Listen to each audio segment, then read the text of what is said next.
panicking. Don't panic. No, I am, because I'm going to lose my job. A stitch up. It was a stitch up. Upset. When I lose the small side of games, I'm upset. Because that's the fucking standard. When I don't see a team that wants to play in the Champions League. You want to play in the Champions League? Play to play in the Champions League. And the same to you, and everybody. And everybody that comes on the bench to contribute, to help. We work so hard, so hard to be here, and we give it away. The good thing, we have 45 minutes. Do you think the best team lost this time?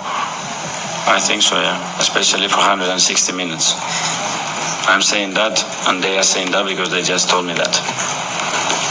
Who did the PSG bench? Yeah. Mikel Arteta. Oh, boss, that game against Bournemouth was crazy. The last-minute goal, we went nuts. Though some people say every time we win a game, we celebrate like we won the league. We don't over-celebrate, do we, boss? Oh, no, Martin Odegaard. I don't think so.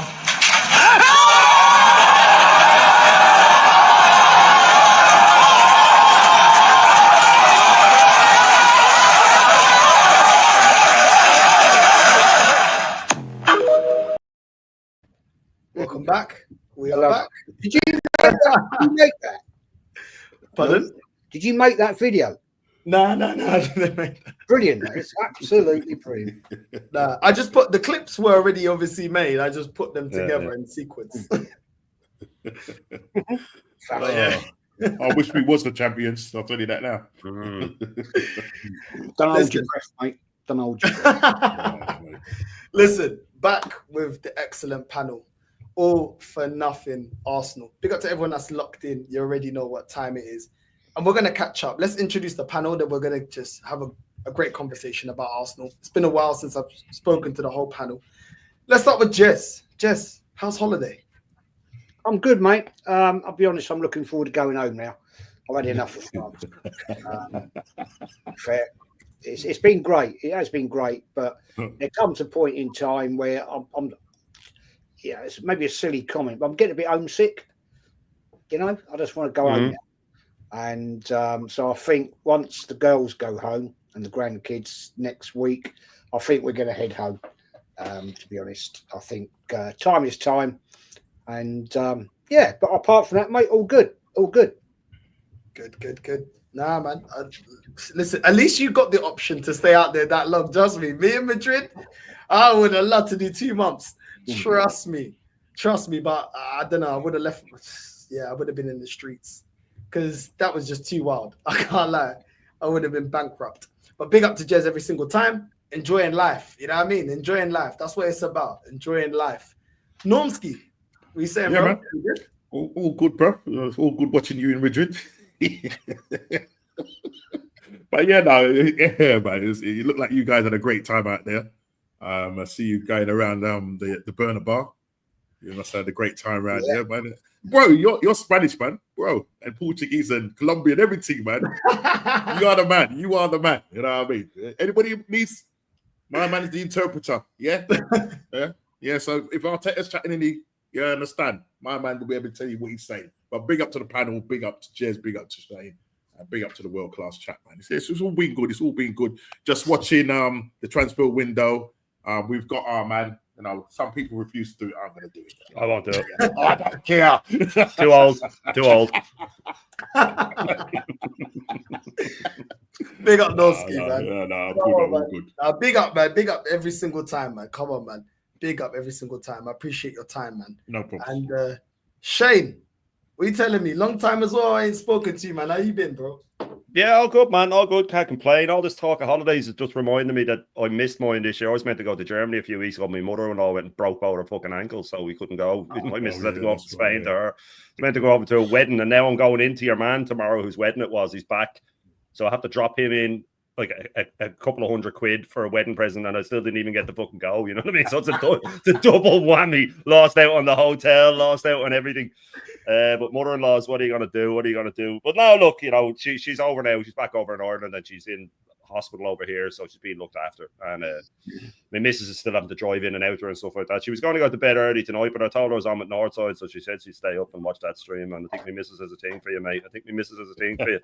But no, not I think. She just told me straight out she does. But what are you going to do? What are you going to do? She's moved on from Aaron. She fancies every streamer but me, man. I'm telling you. But yeah, no, can't complain. Looking forward to this, man. I love this panel. So yeah, really looking forward. Come on, man. Listen, big up to all three of you. You guys, I need you guys to promise me, because I said to the guys, wait until the end of the stream. That's a long time. Like the end of the season is a long time to go on a holiday. Yeah, we have to figure out an international break where us four plus Rashid, Lee, and a few other real ones, we need to do Hangover 3, bro. Hangover 4, Hangover 5. We got to go out. Even if it's just a long weekend, we have to. Yeah, man, I'll be well up for that. You know, my wife is a priest, innit? You understand that? I know I don't drink, so I'll be there carrying yours all home, man. I'll be carrying yours all home. I don't fucking pace anymore. You know what I mean? She's gonna strike me off like that. Oi, that's it. Nah, Jez, you can't say that because we were drinking all day and all night, so you can at least be for the night shift. You know what I'm saying? Yeah. I think me and Nulski would be the late shift, mate. Yeah. Me and Jez. Yeah.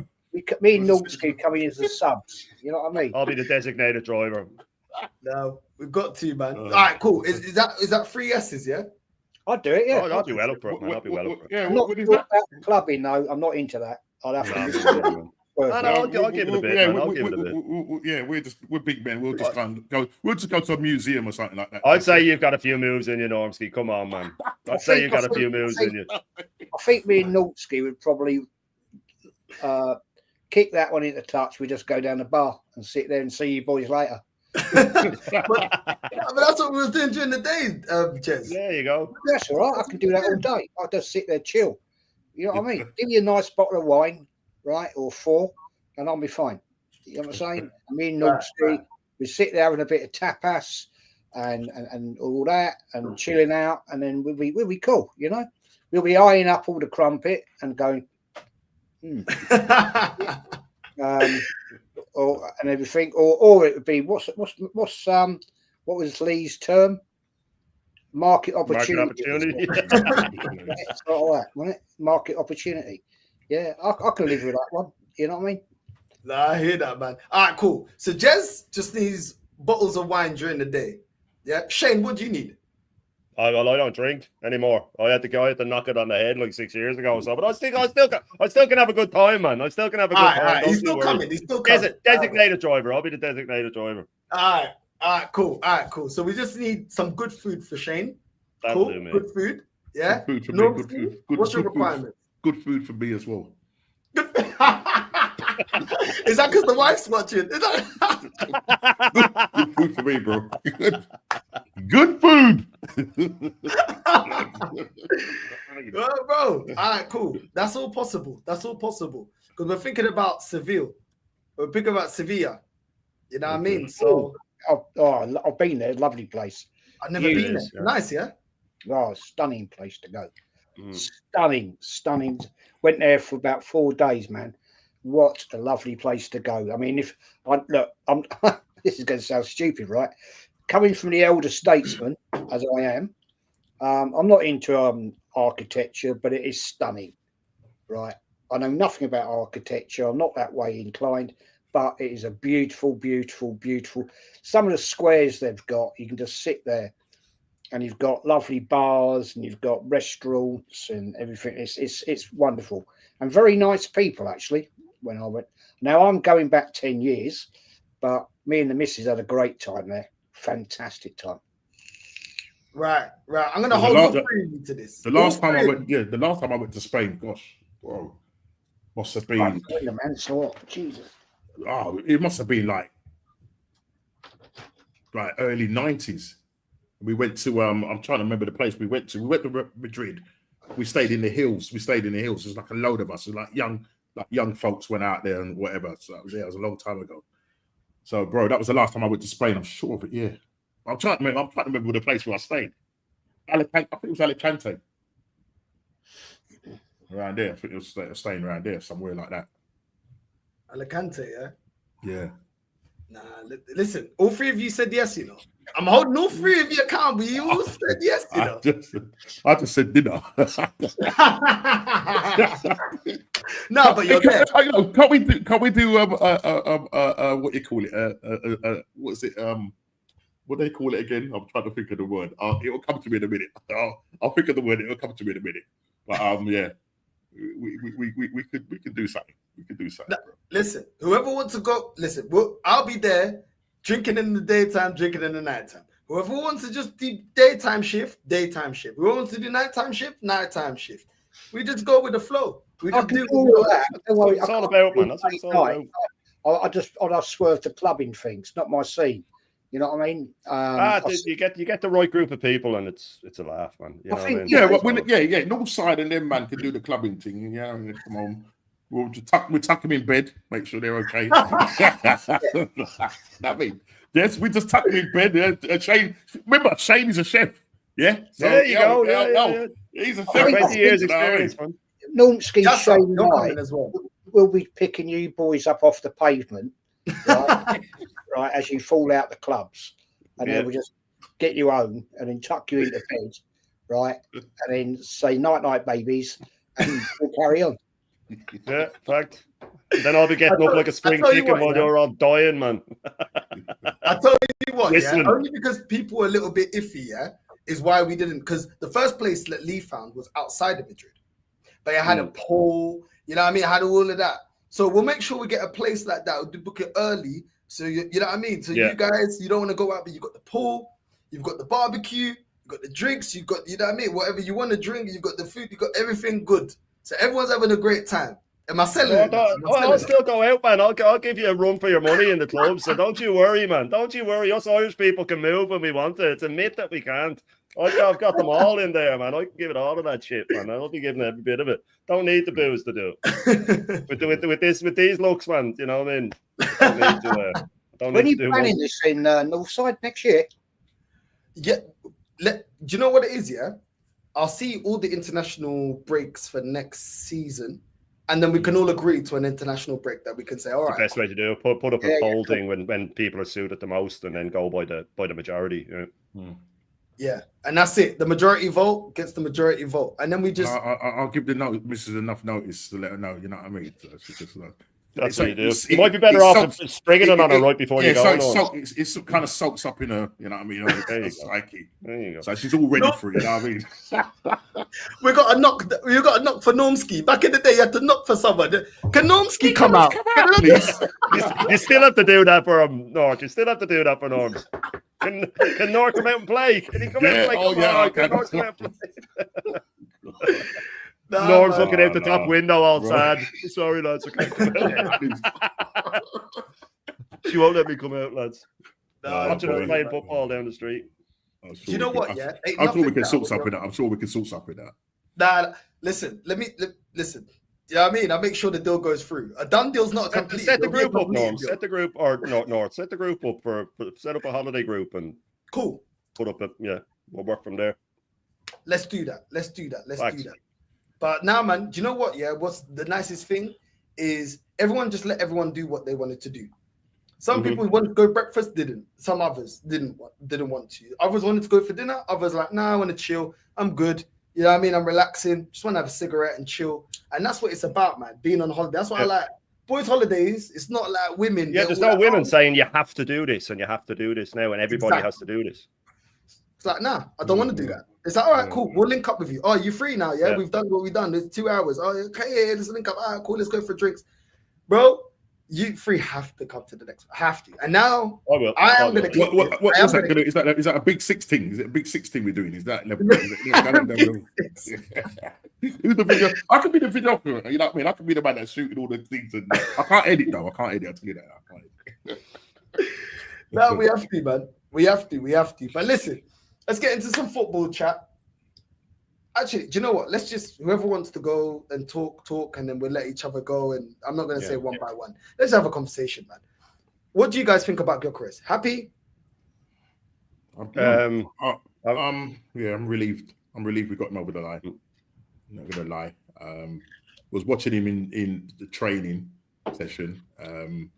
He kind of, I think he looks a little bit shy. I'm not saying that, because I think he's just kind of new to the group and everything. So he was kind of like the guy out there by himself. Everybody's sort of doing their thing. So hopefully, I think he kind of clicks with. I noticed he clicks with Marcel Lewis Skelly. I think they got a team going. Pause and. Hopefully, he will get integrated into the side properly. But I'm just glad it's over the line. Do you know what I mean? But as I say, he's not the one that's going to save us and get us winning the league like some people think. It's a case of let's bed him in if he can tomorrow, because we've got the North London derby tomorrow. First time Broad is played, so if he's going to play any part in it, we'll see. I mean, you might even go through some of his press conference. I don't know if you've got that, but Arteta was asked about it, and they was going to they're going to assess him to see how fit he is and everything like that. But if he can play a little part in it, doesn't have to start or anything like that, it'd be good to see him on there.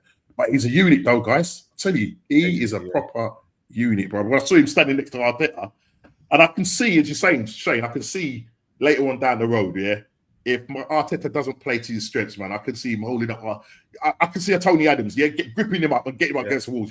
Play to my strengths. You know what I mean?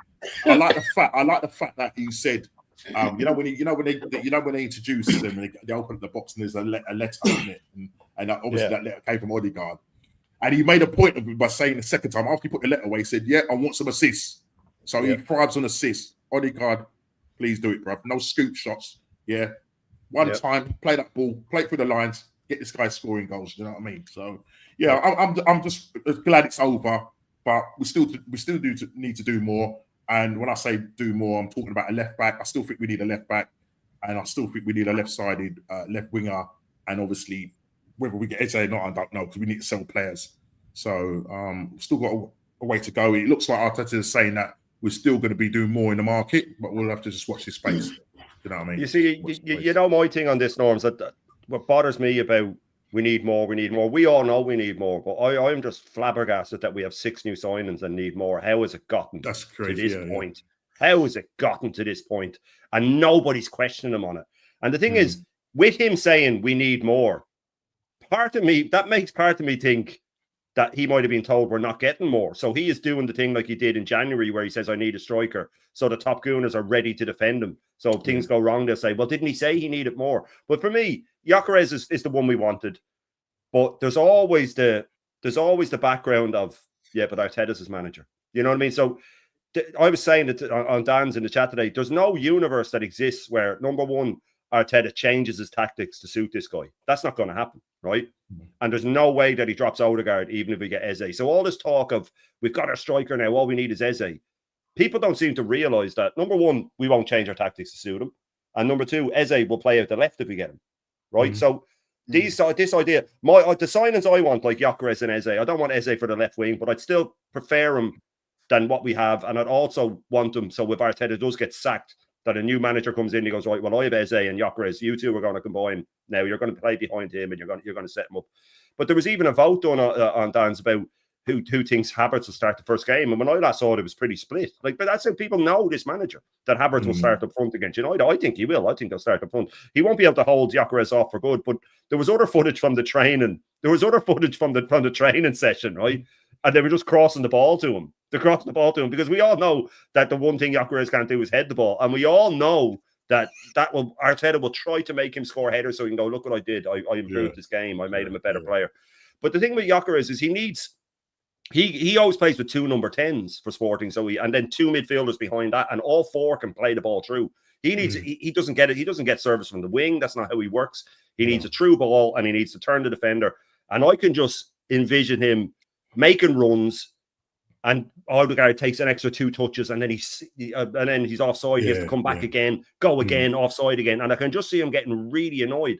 And the pressure that's on this guy, I think he's fine with pressure. I think he might be a player that enjoys it. But another thing that I think he's a striker that needs to play every game. I think he won't like playing 3 or 4 games, playing fine, and then getting rotated out because it doesn't suit the opposition. And the thing is, Arteta never does that. He never rotates players out. But when it comes to Havertz, he will. He will make sure that that guy plays a certain amount of games. He will play him the first game, pray that he scores, and then hope. Then he can say, well, I don't have to play. I can play Havertz the next game, but he scored. I can't drop him. And don't be surprised if you see a press conference or an interview, a pre-match interview, half an hour before the game, the United game, with the teams that come out and Havertz has started. And he says, oh, well, guys, Gyökeres didn't get a full preseason, guys. He didn't get a full preseason, so I couldn't start them, guys. I mean, we all know that there's a good chance of this happening. Don't be surprised to see Madueke at the left. You know what I mean? You'll definitely see Odegaard. You'll definitely see Rice. I'm pretty sure that I could pick our first 11 and get it bang on already for the thing. Now we're hearing that Zinchenko's not for sale. That to me tells me Calafiori's injury is bad. But why are we shocked? The guy missed 540 days before we signed him through injury. We can't be surprised when he's injured. He's the new Tommy Yasu. He's the new Tommy. He'll be in and out of the team. Already, Gabriel has a knock. Saliba has a knock. They're going to be in and out of the team. And what happens when one of them's out? Mosquera or Kivior? I mean, these fans coming out and predicting we're going to win the league are they're in Claude Cuckoo land, as Roy Keane would say. They're not with it, man, because I still have us outside the top 4, and people are calling me crazy. You know what I mean? But the guy that called me crazy has Liverpool finishing 4th. So I mean, who are you gonna put your money on there? But yeah, with the Gyökeres thing, I'm glad we got him. If people think he's going to bang in 30 goals, they're dreaming. I think if he gets 20, he's had a phenomenal season. 20 league goals, he's had a phenomenal season. But I think 15 to 18 will be the max. And I'll finish on this. Since Arteta's been in charge, any striker we've had, not winger now, striker, not one of them's got over 14 goals in a season. In every season he's been here. So, I mean, is Gyökeres that good to really double that or treble it or whatever the people are saying? I think he'll get more goals in the Champions League. I think he'll score well in the Champions League. But yeah, it's one signing. It doesn't change all the injuries and stuff like that. You know what I mean? He's the only one that improves the team. I saw a thing today. I mean, I'd love to know the facts about this. Right? There's something, I think I saw it on YouTube, about this supercomputer that's predicted positions for next season, right? And it's Man City, Arsenal, Liverpool, Chelsea. Now, if that is correct, right? Yeah. Why can this supercomputer not predict the lottery wins? It's pure bullshit. Where do these people come out with this rubbish? There is no supercomputer that can predict that, because we could turn around, couldn't we? All of us here right now, all the people in the chat right now could say, well, Arsenal should have come first last year, but the supercomputer didn't predict all the injuries. So the supercomputer got it all wrong. So the amount of comments people, right, put on that comment about this supercomputer. Oh yeah, it's going to be a fabulous. We're going to come second again, celebrating it again, celebrating second again. I mean, where do these people live? What world they come from? Because at the end of the day, second is failure. We all know that. Yeah, with all four of us, and I get criticised by some people by saying, "Oh, Jess, you say the same shit all the time." Well, the reason I probably do is because I know that most of what you lot out there, not you lot here or in the chat, most of the other lot are talking bollocks. Yeah. Right. Oh well, we failed because of this. We failed because of that. How about actually have a real look at who's leading the club? He's the failure, absolute abject failure, that we can't get it over the line because the man is a clown. Because at the end of the day, right, this year he's got to prove himself now. Otherwise, it's too late. He's got to go out the door. He was last year said he didn't want a big squad. This season, he says we need a bigger squad because of all the injuries. Well, who made all them injuries? Because you had a small squad, and you overplayed players, so they got injured. So who's the idiot then? Who is the idiot here? Now, it can't be everybody's. It can't. Come on, it can't go every way for this manager, because at the end of the day, if he said he wanted a small club and everybody got loads of people, got 7 players got bad injuries, and we failed at the again, and now he wants a bigger squad because of the injuries. Well, great. Then actually, how about rotate the team and change your tactics? Yep. How about changing to a 4-4-2? You won't do that because we know you won't do that. you're an absolute abject bloody nonce failure. But the thing is, tomorrow it's tomorrow, isn't it? We got Spurs, haven't we? Yeah. Friendly Spurs game. Those Spurs games are friendly in my eyes. It's war. But we'll see what's going to happen tomorrow, because I want to see this manager change it about, right? Put it out there and make this club look good. I doubt he will, guys. I doubt it. But we'll see what happens. He has the ability now, with some of the players that have come in, Zupimendi, Grokeres, to actually mix it up a little bit. Right? He's got Mosquito, and that's my name for him. Right? he can play centre left back if he needs to, apparently, that's Lee's told me, and I haven't seen the guy play. I don't watch foreign leagues. Some of you guys do. Yeah, he's decent. It's about time now. Yeah, that he actually changes it up, and let's see what he can do for next season. But the thing is, Jez, I just want to be quicker. And people are saying that he has the big squad now, he can rotate. But he's had big squads before in 22, 23, 21, 22, and he didn't rotate. He just refuses to do it. So it doesn't make a difference what squad this guy has, because if Saka can walk, he plays. If Royce can walk, he plays. If Saliba can walk, he plays. Gabriel, if he can walk, he plays. Timber, we know, couldn't even walk. He still played. Openly admitted he couldn't even walk, still played. So there's 7 or 8 players in that team, Odegaard as well, that if they're able to walk, they're playing no matter who is coming in. And that's why I've always felt for Ethan Nwaneri that he could, I've always said this, he could come into training an hour early every day, leave an hour late, ball out, come on for 10 minutes, score a hat-trick. He knows he's never getting into 10 ahead of Odegaard. So there's no incentive for him to work hard. So if he was late for training one time or whatever it was that made this guy punish him, you can't blame the kid. There's no incentive for him to play well. And all this Max Dowman talking, all people just need to pump the brakes, man. These Arsenal fans, they jump on anything good and they absolutely flog it to the point where there's no joy left in it. You know what I mean? They're going to do the same to Max Dowman. They're already comparing him to Maradona and fucking Messi. And settle down. They need to settle down, man. Oh, Yamal, I heard him say, Christian say, oh, Yamal, you know, we can't compare him to him because Yamal's a generational talent. I don't think there's ever been a kid as good as him at his age. Pele won the World Cup at 17. What are you talking about, mate? You know what I mean? Like, there has been players like that. If Arteta had been Barcelona manager the last 2 years, Yamal would have about 2 games under his belt. You know what I mean? That's just a fact. He wouldn't play him. So you need the right manager. This guy's been handed a golden generation of youngsters. Lewis Skelly, Saka, Nwaneri, Emil Smith-Rowe. I still think, I always thought he had talent. You know what I mean? And now Max Dowman. Saka's numbers would be much higher if he had a better manager. He wouldn't have snapped his hamstring off the bone. Lewis Skelly would be playing in midfield. And Nwaneri would have got a lot more minutes. And Emil Smith-Rowe would probably still be with us. So people talk about all the money he spent. He's been handed 5 absolutely wonderful young players as well. You have to add that into the account of all the money he's blown. So I think when the Max Dowman thing, I just want people to calm down. If we get a new manager, then I'll get excited. But not now. Not with this manager. Well, we saw it with Ethan, didn't it? Before I let Nomsky go, we saw it with Ethan. I mean, Ethan was performing in the cup games, and we was like, whoa, what a player. What happens? Nah, we're playing, Odegaard's injured now, we're playing a DM. Nah, we'll rather play Trossard in the 10. Now, we'll rather play other players in the 10. So this guy has a way of, when a great young player is in the way of one of his favorites, he'll dim their light. And then they'll tell us, yeah, but guys, they're young. Okay, where was that energy with Lewis Skelly? Because Lewis Skelly was young, but we've been playing him. As soon as he got into the team, Calafiori got injured. He's playing every single game. So why is the young card only used when it's for Ethan? But when it's for Skelly, around the same age, it's not about the age. Yeah, you see, it's because everything that he does is by accident. Everything that he does is by accident. So the Lewis Skelly thing would never have happened. He would never have got into the side.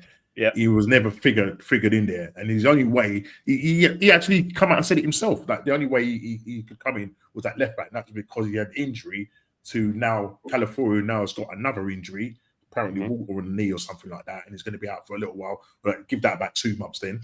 Yeah. So that was Lewis Skelly's only way of actually coming into the side. And that for me is just the way he treats young players And I don't want that to happen to Max Downham. Do you know what I'm going to say? Because like Charlie Patino, you know, everybody was right about him, and he ended up going on loan to Blackpool. Now I think we ended up selling to, I don't even know where you sold him. I think we sold him for like $1 million, 2 million to some club.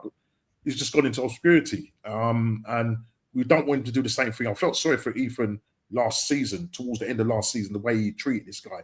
You know, he'd only play this guy only when Saka got injured.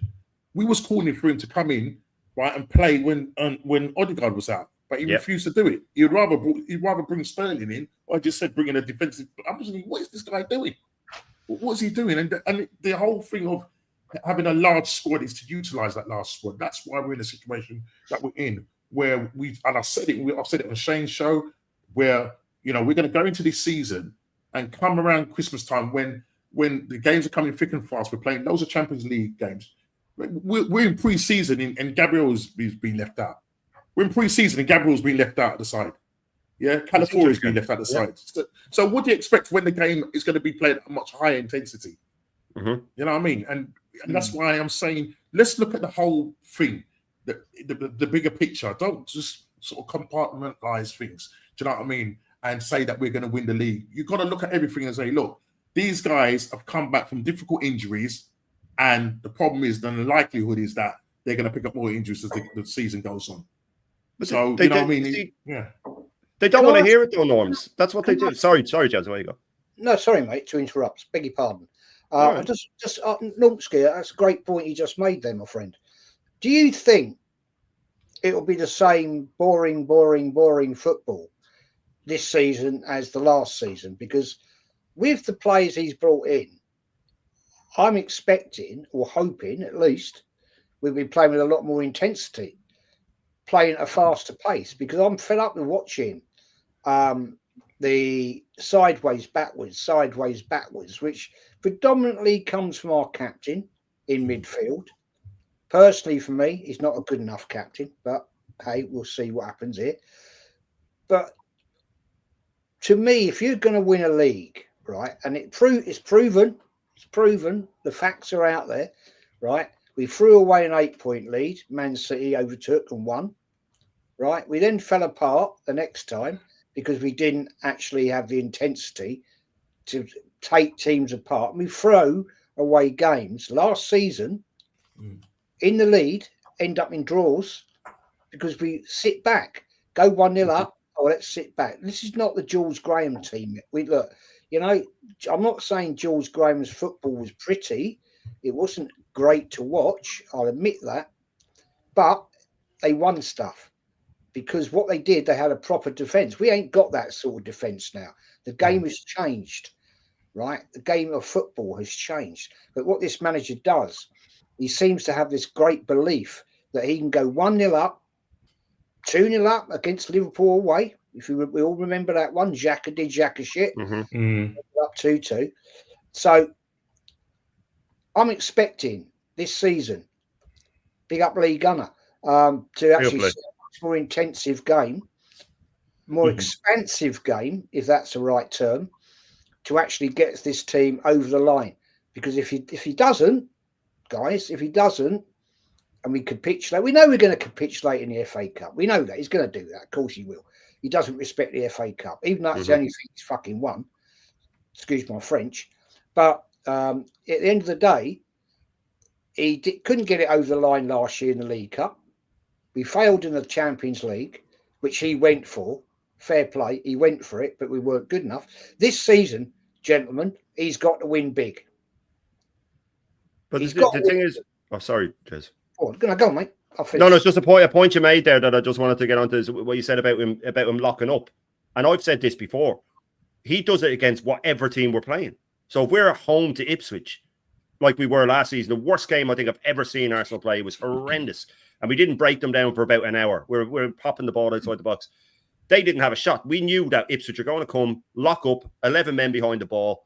So he starts with 2 holding midfielders. He starts with Partey and Royce, where you're meant to start with Ethan and Odegaard in the 10 and just have Royce in the 6. Give Partey a rest. You know they're going to lock up, right? So he didn't do that. He played. Then we start throwing the attackers on when it's looking like they might hold us off. As soon as we score, he locks up every single game, he locks up for the next 10, 15 minutes and he lets the team back into it. A team that hasn't had a shot suddenly has a load of shots. We sit back.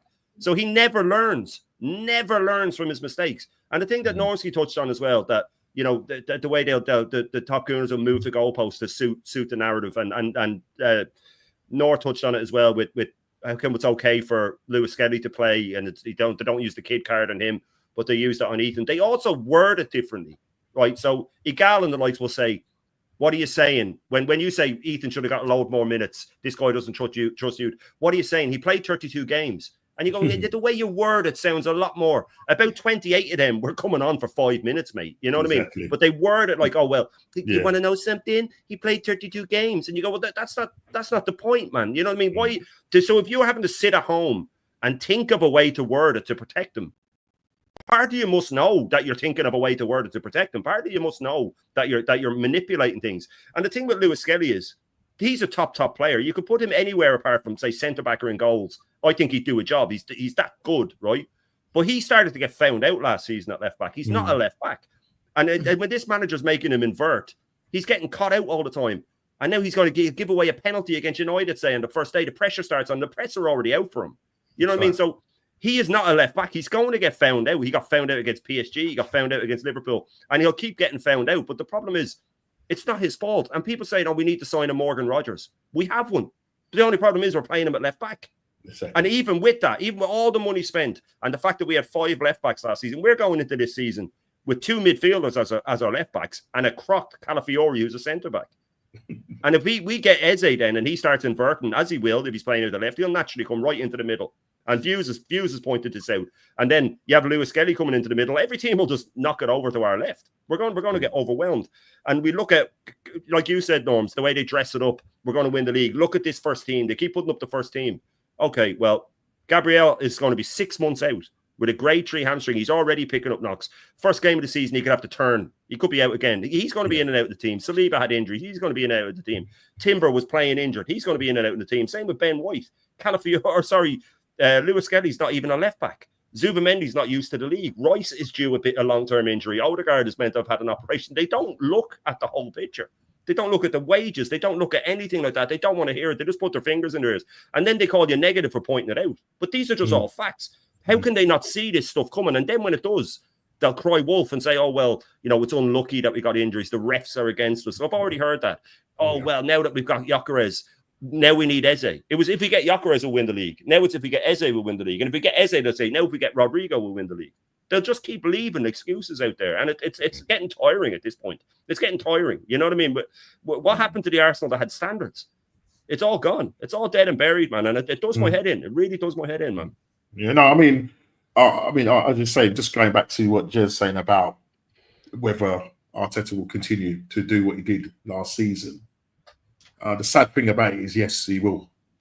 Yeah, because that's the way he is. That's how stubborn he is. He has to prove a point to everybody that he can win it his way. As I said, I just really hope and pray that he goes back to that style of football back in the 22-23 season. Now that you've got Gyökeres now, you've got to make this work. You know what I mean? I'm hoping that the other coaches around him, or especially that Gabriel Heinze, he looks like he might be able to maybe have a little quiet word in his ear roll, do you know what I mean? Because he can't do this all by himself. It's not about him. Yeah, we're not supporting Arteta, we're supporting Arsenal.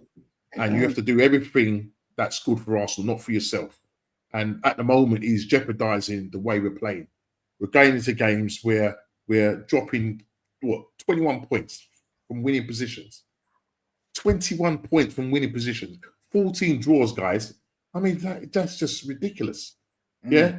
And then, if you say that, then they'll say, well, you've got to look at the season in its context. You've got to look at, the injuries. You've got to look at the refereeing decisions and blah, blah, this. Everything is, why can't you just go out and play a game of football without blaming external factors? Yes, everybody plays 38 games. Everybody has a referee and whatever.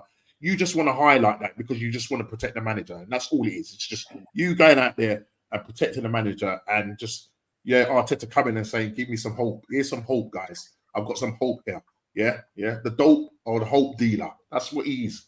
And unfortunately, these guys fall into that trap. I was talking to a guy today, an Arsenal guy, and he was saying like, I think he was saying, look, I'm giving Arteta one more season. Like, you know, he goes, he said, I mean, we was kind of talking on the same levels, but I said, look, I know you're a top goon, and he laughed, like sort of thing. And he said, look, I'm going to give him one more season. But I said, what will it take for you to say enough is enough? And he says, well, if he doesn't, you know, if he finishes like fourth and he doesn't win a trophy, that's it. That's the end of it. I said, well, so I said, what if he wins a trophy and finishes fourth? And then he went, like, because he's more about winning a major, like a Champions League or a Premier League. But he had a kind of, he goes, oh man, you caught me out there, you know. And then he was talking to me about managers. I said to him at the end of the day, I said, you might say to me, I've said I'm Arteta out, I've been Arteta out for a long time, and you turn around and say to me, who else is there? And I said to him, well, what if he walks away? What would you do? Well, I'll go and get this manager. Well, then the manager's available then.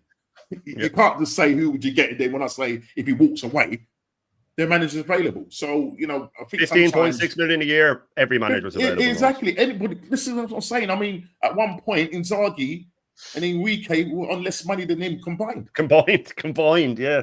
Yeah. You know what I mean? 15.6. You're paid that, so I expect more from you. If I'm investing in something and I don't see no return, I'm going to start asking questions. Yeah? And I'm thinking at some point the owners are going to start asking questions, but I think the owners is like, well, bro, if he finishes fourth, and I know this, I think if he finishes fourth, I still think they'll keep him because he's finished fourth and he's going to bring in Champions League money. You know what I mean? It's going to take something really big for him to either walk away from the club or for the owners to say, right, bro. And Burton says, listen, guys, I've got what's his name waiting in the wings. Yeah, I've got the manager waiting in the wings, you know. And we can bring him in from Atletico Madrid. We can bring him in now. Just tell me when, and I can do it. So yeah, he's protected. And the guy did admit, I was saying to him, he's the most protected manager. And he said, yeah, I can't lie, he's protected. He's absolutely protected. You can't say nothing wrong about this guy. So you know, this is what we're dealing with, guys. We're hitting our heads against a brick wall, and as long as you've got top fans out there protecting him, it's going to be a tough battle out there. But we got to hold the standards up and keep going. We call bottom gooners negative all we want. We just want standards for our club, and that's all it is. It's just us saying, because at the end of the day, they can turn and say, well, he's won a Champions League and he's won a thing. I'll say, fantastic. I'm wrong. But who cares? We've won something. Arsenal have won something, not Arteta. Arsenal have won something. That's the point. That is the point, Nornsky. It's not personal to him, trophies. It's the club. That's what I'm saying. It's for the fans. It's for the fans. You know what I mean? I mean, that guy, what's his name? Last week, I was on Dan's. And that guy who hosted it, Christian, fair play to him for hosting the show. But at the end of the day, as I said to him, it's that thing behind me, right? It's that. That's what I support. I support the club, not the manager. I said to the guy, you know, shut him up quite nicely in a nice way. I said, I've seen many good managers come and go. But at the end of the day, all managers will go, but the club will always stay. Facts.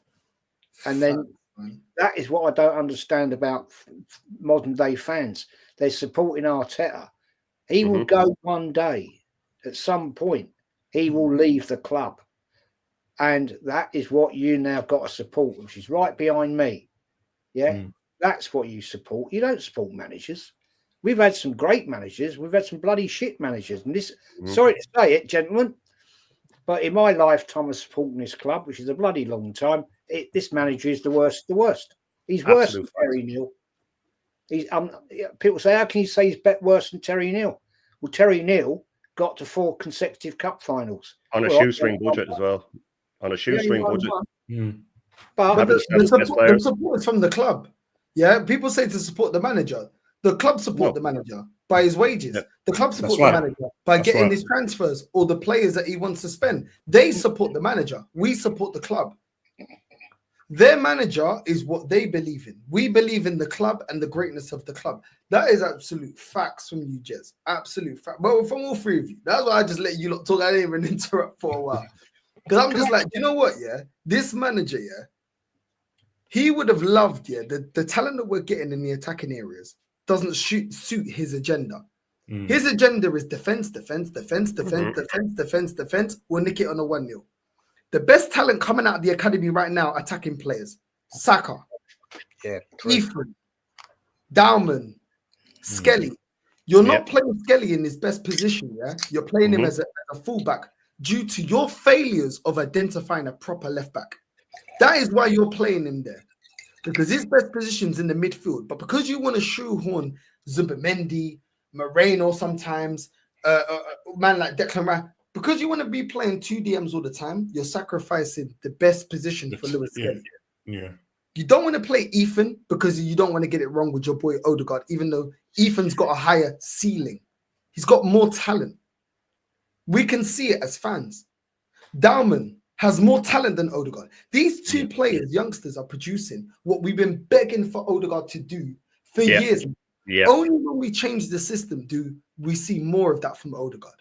But the fact that these two players, Ethan and Dowman, can do what we're asking Odegaard to do in a defensive team, in a defensive setup, shows you how good they are. Because they don't have the support that Odegaard had 3 years ago when we were playing attacking football. They don't have forwards going forward and making runs. They've got players sitting back. They've got players being defensive-minded. The manager's shouting at them, get back, Skelly, get back. When you go in for it, then get back. Don't overlap Martinelli on the left. Don't Odegaard flipping Madueke on the left. We need you to kick back. Make sure that flipping Rice stays back. We're not going to commit too many players forward. And yet they're still producing what we've been asking Odegaard to do. And the only time Odegaard can do that is when we play attacking football. What does that say about these kids? I'm fuming about that, bro, because he would have much rather that we developed another centre-back, left-back, defensive midfielder. But we're actually developing players that are attacking players that got flair. And how are these players coming up from the academy are better trained in attacking areas than seasoned veterans that you're getting from abroad that got a high ceiling? Oh, this guy is going to unlock Martinelli. Fuck all of that. Dowman's like, unlock who? I'm unlocking the whole team. Yeah. I should start. That's what I'm trying to say. They come from the academy where the academy is producing these, as you said, these great attacking players and everything. But as soon as they come into the first team, Arteta kills it. And that is the problem they're in. You're meant to be now taking them to the next level. You know what I mean? But it's just like Saka. I mean, under Wenger, you know, for that short period of time, and under Unai, Saka was developing. You just saw Saka like it's thinking, bro. Under Arteta, you know, what I mean, he's become too robotic. He's not the same Saka that I used to see back in the day. Don't see him taking on players, Norm. You don't see him taking on players. Because sometimes I just ask myself the question: is it me or is Saka couldn't take on players in the first place? But I'm saying, no, I'm sure I've seen this. I've had to go back and look back at old footage of him, you know, taking on players. Right? You know what I mean? When he was playing on that left hand side, bro. Do you know what I mean? Playing as a left, I mean, that's what he started as a left wing back. You know what I mean? I'm thinking, as soon as he's coming out, it's just like, why can't this guy beat players? Yeah, and then on top of that, Arteta is playing him until the guy has nothing left, running him literally into the ground till, you know, 2-3 players are put on him and he can't beat them. I just wonder why, because he's so tired. So tired. Defensive work up and tracking back. Yeah, it's like View says, Norms. View says that Arteta turns all these sharp knives into sporks. You know, the sport thing you get that's half knife, half fork. He blunts them. He blunts their edges. And I haven't seen a golden. I don't want to say golden generation, but this amount of top talent come through since the 80s when Merson and Rocastle and all came through. They were more spread out now. But we haven't had it like this before. We've had little spatterings of it with a Jack Wilshere and that along the way, but not like this. And he will not get the best out of any of them. I mean, that's just a guarantee that he won't get the best out of them. Like we said, I think that if say we had a Hansi Flick or a Wenger or someone like that, or Eddie Howe even for the last 5 years, Saka's numbers would be through the roof. They would be through the roof because he wouldn't. If we had an Arnie Slot, they'd be through the roof. He wouldn't be tracking back all the time. And I've said it before about Martinelli. There's so many times you see that guy clean through. Well, the rare times he gets clean through or he gets to the byline, and his final pass or his final shot or whatever, it's just exhausted. He's just swinging a leg at it. He's just swinging a leg at it. You know what I mean? And you'll get Arteta now with all these injuries saying, "Oh, it's all in their head, guys." That's what he said about Saka. Look at the scars in the leg. That's not in their head, mate. This is just from being flogged. And Arteta used to sit there He used to sit there and smug saying about how many games Saka's played in a row. He was smug about it. And I used to sit there going, you should be mortified that he's played that many games in a row. He's going to drop. And then he dropped, and we all knew he'd drop. But the thing is, you know, with this manager, I do add in, I always go on about the youngsters that have come through, and Nort made a great point. Like, they're all attacking players. He's gutted about that. So he's just trying to make them defensive. He'll play Lewis Skelly at left back. You know what I mean? He's going to play, he won't play Ethan in the 10 because he can't track back as well. He wants him at the wing where he can track back all the time. You know what I mean? And he won't stay regimented, and he won't. You got to let these guys play. You have to let them play. And I know a lot of managers are in the same boat. It's all about systems. Amarin's the same. He kills teams with systems, and Mourinho kills teams with systems, and Arteta does, and even Pep to an extent. But you know, you have to let these guys go out and express themselves. And you know, that's all I want from this manager, is to sometimes say to an Ethan, or even to an Odegaard and a Saka, just go out and do what you do best, son. Go out and do what you do best. Go out there and have some, go play a bit of football, and not get back, do this, do that, do this. And it's all little micromanagement and stuff like that. But listen, this season is going to be a unmitigated disaster for me. I don't care who we've signed. I think a lot of the players aren't playing for him anymore. I think Saliba wants to leave. I think the injuries are going to pile up. And if we even draw against United on the first day of the season, it really goes south. Because then even if we beat Leeds and Liverpool win their first 2 games, and we're going to Anfield, and if we lose to them, they're 5 points clear after 3 games. And I think we will. I think we will draw with United. I can see that happening. I can see Cunha slapping one in and us getting a stinky 1-1 draw. Then Leeds at home suddenly looks like a nightmare. And if we're out of the league come 6-7 games, we've seen what this guy can do under pressure. He cracks every single time. Every single time. And as Kenny Ken put it, every league game next season from the first one is a cup final. And we've seen this guy. He doesn't get the cup finals, but he gets the semi-finals. We've got 1 goal in the last 7 semi-final matches. When it comes to pressure, he's going to start saying stupid things in press conferences, even stupider things. His pressure's going to start getting to him. He'll finally start getting asked tough questions, and very, very quickly, this will unravel for him. This will unravel very, very quickly for this manager. He won't walk. He'll never walk, because he'll never get paid even a third of what he's getting paid again. But he might get pushed. Fair point. But I think it's funny that the love and support for this guy. I mean, Nelson in the chat there, my nemesis. Don't even engage with him. The chap's a no, he's a funny clown. He likes he likes to try and wind me up. He tries to wind me up now and call me lad. I had a right to go at him about it, but he can call me lad. He can call me whatever he likes. But at the end of the day, he talks bollocks because he comes in it to talk bollocks, because he's made the statement, and I said Arteta's the worst manager I've ever seen. He said no, he's not. So I said, who is then? And he's Unai. Really? Finished Unai 5th, got to Emery. a European final. Unai Emery got to European. Yeah, there you go. Euro final. Oh, he was going to get us relegated now. That's the new narrative, Jez. If he hadn't got sacked, we were going to get relegated. That's what all the top owners are saying now. I mean, I don't mind having a debate with people, right? I don't mind. I enjoy it. If they've got half a brain, then it's interesting to talk about. But I know that a lot of these people that make these statements haven't watched Arsenal for very long. They've probably watched Arsenal since the Invincibles. And that's all they know. And okay, that's fine, because they're young people, and I respect that. I get that. But don't come in and talk bollocks when you don't know what you're talking about. Because I know Nelson doesn't know what he's talking about, because he's an Arteta sexual, probably has a good, sticky night every night thinking about Arteta, right? And you want to come and debate me about Arsenal? Seriously? I mean, I know the worst manager I've ever seen in my lifetime, right? And it's Arteta. The second to that, right? People have said to me, in debate, what about this manager? People like Stuart Houston. What do you want? He wasn't really a manager. He was a caretaker manager. Yeah. Don Howe. He was a caretaker manager, right? At the end of the day, second to Arteta, it has to be Terry Neal. But Terry Neal did get to 4 cup finals, and he won 1. Not a great record, but he did win a cup final, an FA Cup. This manager has achieved absolutely nothing. Nothing. All he's done, And right? Oh, sorry, let me just. no. I was just going to add to your point. Sorry. All he's done is win an FA Cup with a team that won him. Well, it wasn't his. He totally destroyed and got rid of all them players, bar one, Martinelli, right? Yeah. And now people think that he's the greatest thing since sliced bread. And what has he done since winning that FA Cup? Nothing. Oh, but he's come second. Second means nothing, mate. Nothing at all.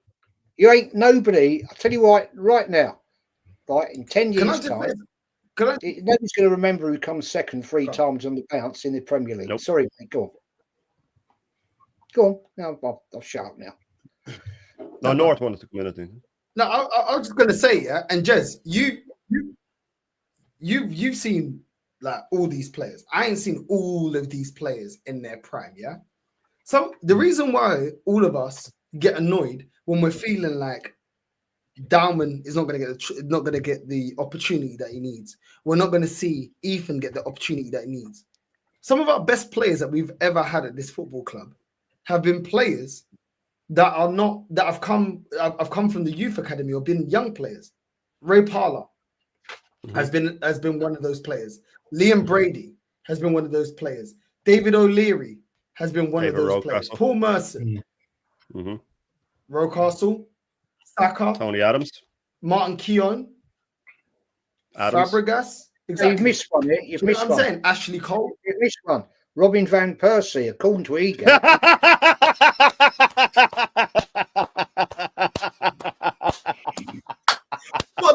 got that guy from final. Bro, this guy's shameless, man. Do you know what I mean? Like, when you look at it, Arsenal, the academy and the chances that we gave to young players. Cesc Fabregas, we got him from La Masia. We also tried to go in for PK. He went to United. We saw the player that he became. So we have had a lot of big boy players, yeah, at this club that came from a youth academy, or we got them very young and gave them the platform to kick on.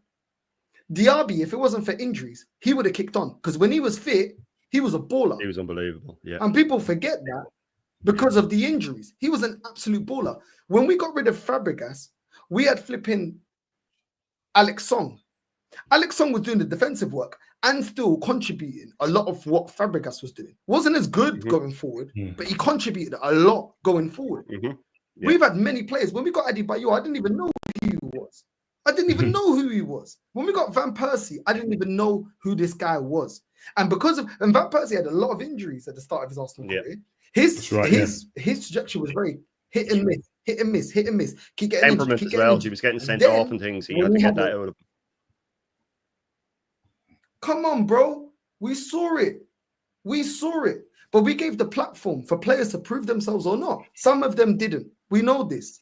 Wellington Silva didn't prove himself. Miachi didn't prove himself. Carlos Vela did decently in La Liga, then went to the LAFC and did amazing. But he didn't do that for Arsenal. You know what I'm saying? Eduardo, ball until he snapped his leg. Oh, boy. Yeah. So we used to give the platform to players to prove themselves. What I don't like about now is we don't identify the manager, shall I say, doesn't identify the best players that he can get the most out of, that has a high ceiling, doesn't give them the chance, and then gets rid of them when in reality it's like, how is this manager celebrated as a player that gets the most out of players? But then we're seeing Emil Smith-Rowe kicking ball and doing what he's doing at Fulham. You chose to get rid of Emil Smith-Rowe to keep Fabio Vieira and Lokonga. I'm not saying Emil Smith-Rowe is the creme de la creme, but bro, he's flipping better than them two bums. Them two bums couldn't even get into the flipping bench. He's better than Odegaard. What are we doing? He's better than Odegaard. Smith-Rowe's better than Odegaard. I'd rather have Smith-Rowe on my team than Odegaard. He gives them a chance. North, what the F are you on about? He gives them a chance, yeah? Okay, let's get into it, yeah? Ethan was producing with 10 minutes to the end of the game, week in, week out. What chance did he get? Because when Odegaard got injured, that was a prime chance to give Ethan the minutes. What was the excuse then? Because Didn't you wanted put him on to against put him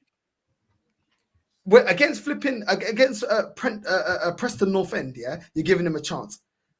What about in the league when we actually got our main number 10 injured? Why the fuck did he not get him? What are you talking about? You've been in the chat chatting shit. The only reason Skelly's getting into the team because he knows Zinchenko is trying to get rid of. He knows that Skelly is better than Calafiori. And man got gas because Calafiori scored a goal against Flippo Man City, yeah? Well, guess what? He's a fucking liability in all the other games that he was available for. He was a liability. So what are you chatting about? He saw Timber was dispossessing flipping Ben White at right back. And Ben White was flipping injured. So what are you talking about? And now that Skelly got into the England team, he already knows that he can't put Timber there because Skelly's now a favourite. What are you chatting about? You're chatting absolute bollocks, bro. What opportunities he's given to young players, bro? He gave Nketiah an opportunity. Is that the player that deserved more minutes than Ethan? Are you serious? Is that the player that deserved more minutes? He's given Martinelli minutes. What the fuck has Martinelli done yet in comparison to Ethan? What has he done? What game has he changed? What goals has he scored? What impact has he had off the bench? You're chatting bullshit, bro. So when you want to talk to me about, oh, you man are complaining, chatting shit to Jez, chatting shit to flipping Shane and Normski, yeah? Come with the facts, bro. Come with the facts, because we're talking about giving opportunity to players that are actually producing now. And most of them, it's their first year in men's football. It is an embarrassment that we have players through the youth academy getting better trained. Do you know what? Get the youth coach as the main guy. Because I tell you what, I'll say this, yeah, they're better trained, they're better coached, should I say, not trained, better coached than these players that he's brought through the door that can't get it. Why can't we see the same performances from Marquinhos? Arteta brought him in. He's a young player. He's part of the youth squad, but we sold him back. Why didn't he develop him? Why didn't he develop ESR? I thought we're going to unlock. I thought this is part of the youth project. What are you chatting about? Chatting shit. He's never improved any players, though, North. Not even young players. He's never improved anyone, especially attacking players. He doesn't improve players. Never has. And the thing that gets to me when they say, oh, he gives young players chance. If he gave young players chances, why did Heaven and Obi go to United? They didn't go. People, the top gooners painted about they wanted more money. No, they knew they'd get football there. They knew they would get football there. Heaven was looking at Saliba and Gabriel and going, if those two can walk, they're playing. I'm not getting in his team. I want football. And more power to them for going. Don't be surprised if Ethan was thinking about leaving. And I wouldn't have blamed him. I've said it many a times before Ethan signed his contract. If he leaves, I wouldn't even be mad at him. Wouldn't he? Because they weren't good enough. Okay, yeah. Obi was just smashing records all over the place, mate. Talking absolute bollocks, man. That guy's going to be a top forward. Top forward. I'll tell you why I let him go, because he's a forward player. Heaven was a steal. There you go. Look. And then he left, oh no, the top gooners painted him straight away. He's money grabbing. Just like AFTV tried to lay the groundwork for Ranieri. He's 18. How could he be demanding football? They were fucking child-proofing it for when this manager loses him. This is what top gooners do. They mud anybody who leaves. Do you know what's funny as well? When these top gooners were clapping Gyökeres for going on strike. I was only thinking the other day, imagine Saka did the same. They would eat him alive. Eat him alive. Imagine Saliba said, oh, I'm not coming back. I want to leave. They'd say he's disgusting. How could he do that to us? We're Arsenal. When Gyökeres does it to Lisbon, oh, he's brilliant. Look at the passion. He wants to play for us so much. We have let two play. Yeah, Cheeto is better than Hoyland. He's much better than Hoyland. He will be a top forward, by the way. That guy was banging in goals. He was like Max Dowman in the U team. He was playing for the under-18s at 14.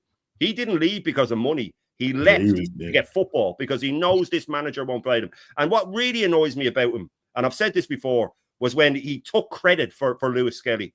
He dismissed everything that Hale End had done. Hale End have had that kid there since, 7, 8 probably? They've nurtured him. Great midfielder. And then as soon as he gets an interview and they say, oh, Lewis Skelly did really well at left back. Oh, yeah. I saw him in one training session, guys, and I knew he was a left back. So he just dismissed everything that Hale End had done, nurturing that kid. And then he sees Ethan as a winger, being trained the whole time in the youth system as a number 10. Nah, he's a winger. Because I want to put my little touch on him. Same as Skelly, move him out of position. The other two, they won't get in the team, so just let them go. letting those two kids go was an absolute disgrace. And Nelson's in there saying, "Oh, well, Lewis Skelly will be England's left back for the next 10 years." Because I promise you, if we get a new manager, he won't be a left back anymore. He won't be a left back anymore. A proper manager will come in and go, "Right, you're playing in the 8, mate." It's just, it boggles the mind the way their head works. They just can't see.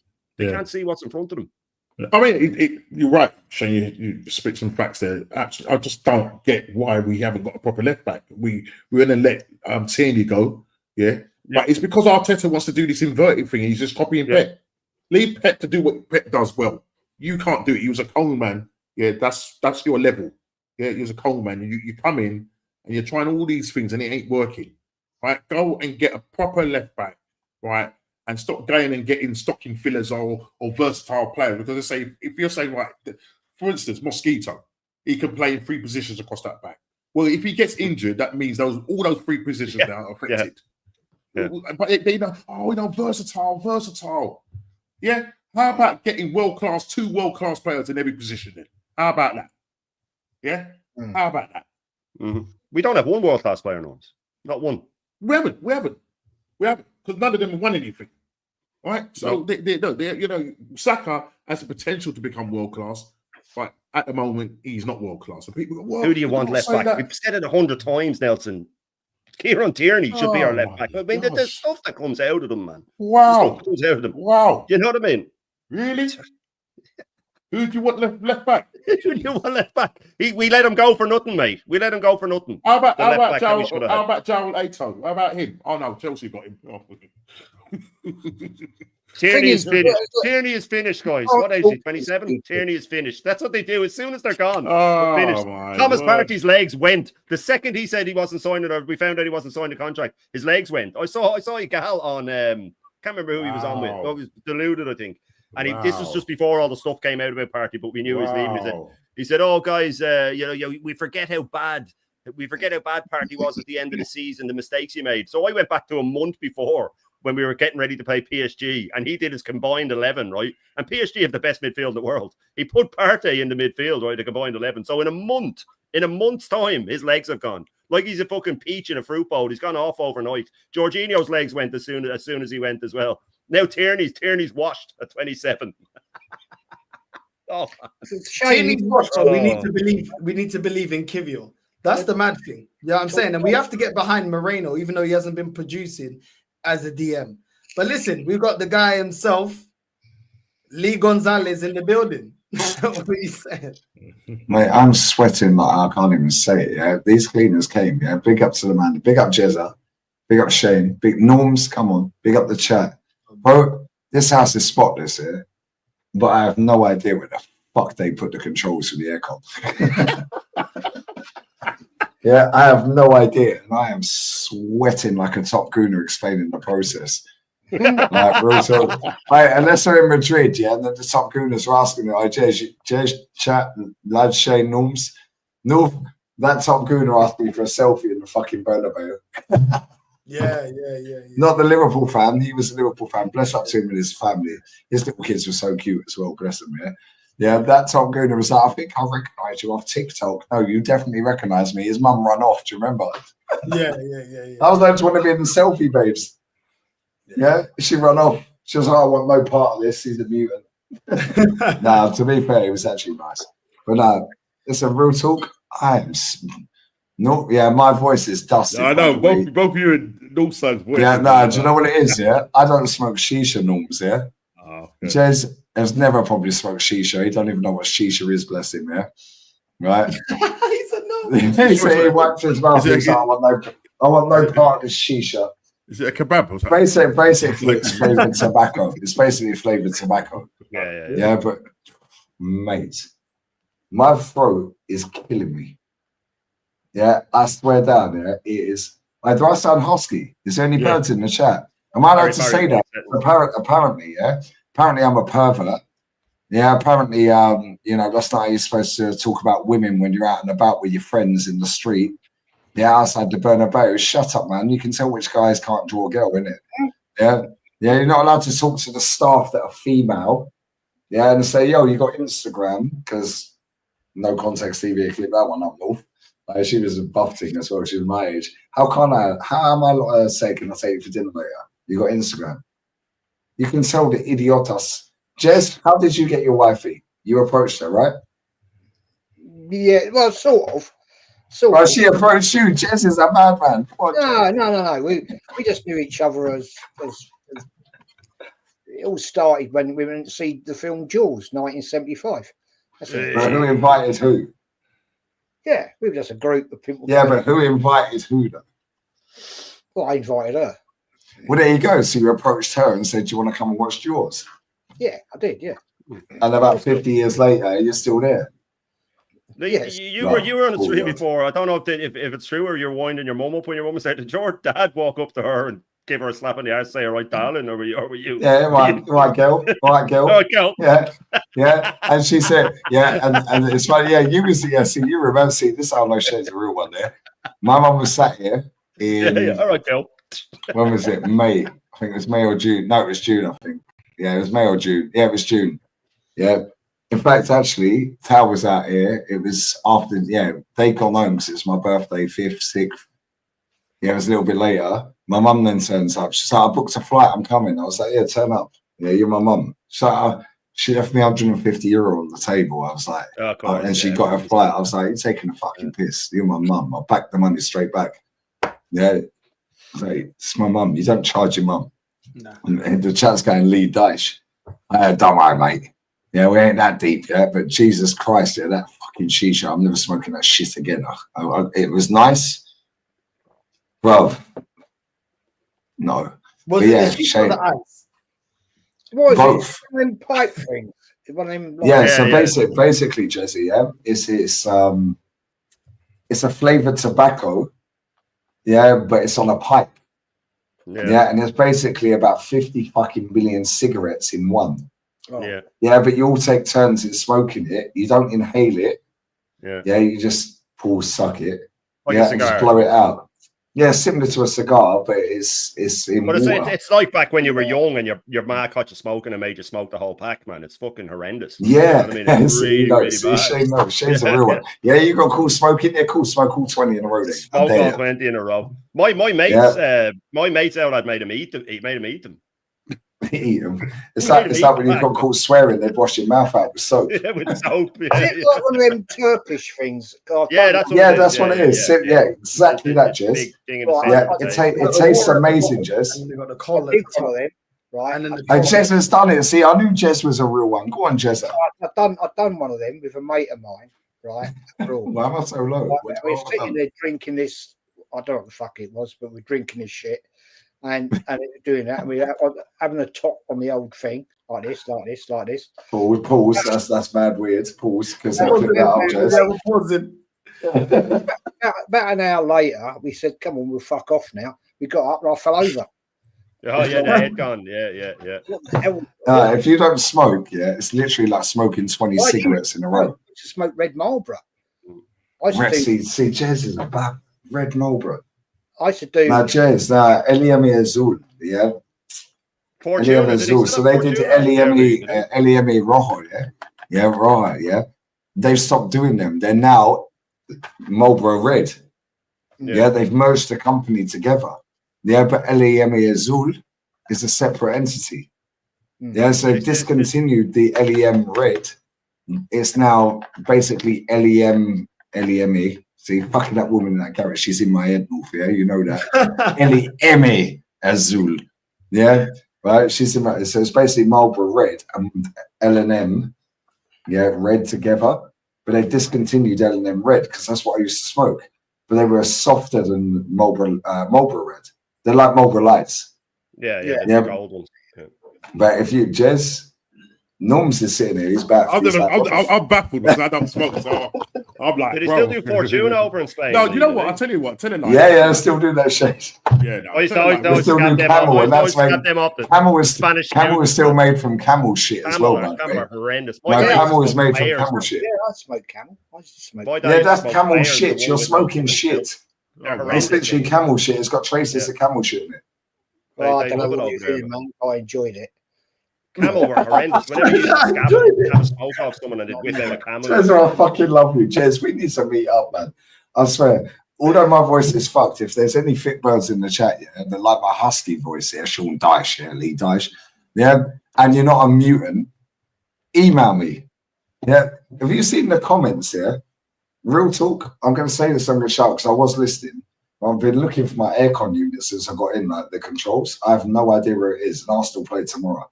Literally like 12 hours. And it actually sounds like I'm drunk with my voice being like this, but I'm not drunk. Yeah, I literally went to Keith's house, had some food, had a couple of beers, a couple of cans. Yeah, and I'll come home. Yeah, but it sounds like I'm waved because my voice is fucked.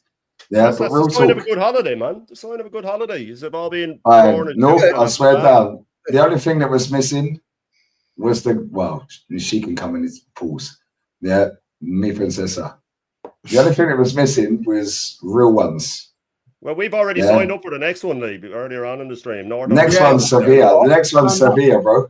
North's already pinned us. Next one's Sevilla. He's setting up the group after this, man. I'm well up for it. In that Colombian club or whatever you were at. Oh, no, that club, that place is a fucking shithole. That's the only place I've ever felt scared of in Corby. The desks up there.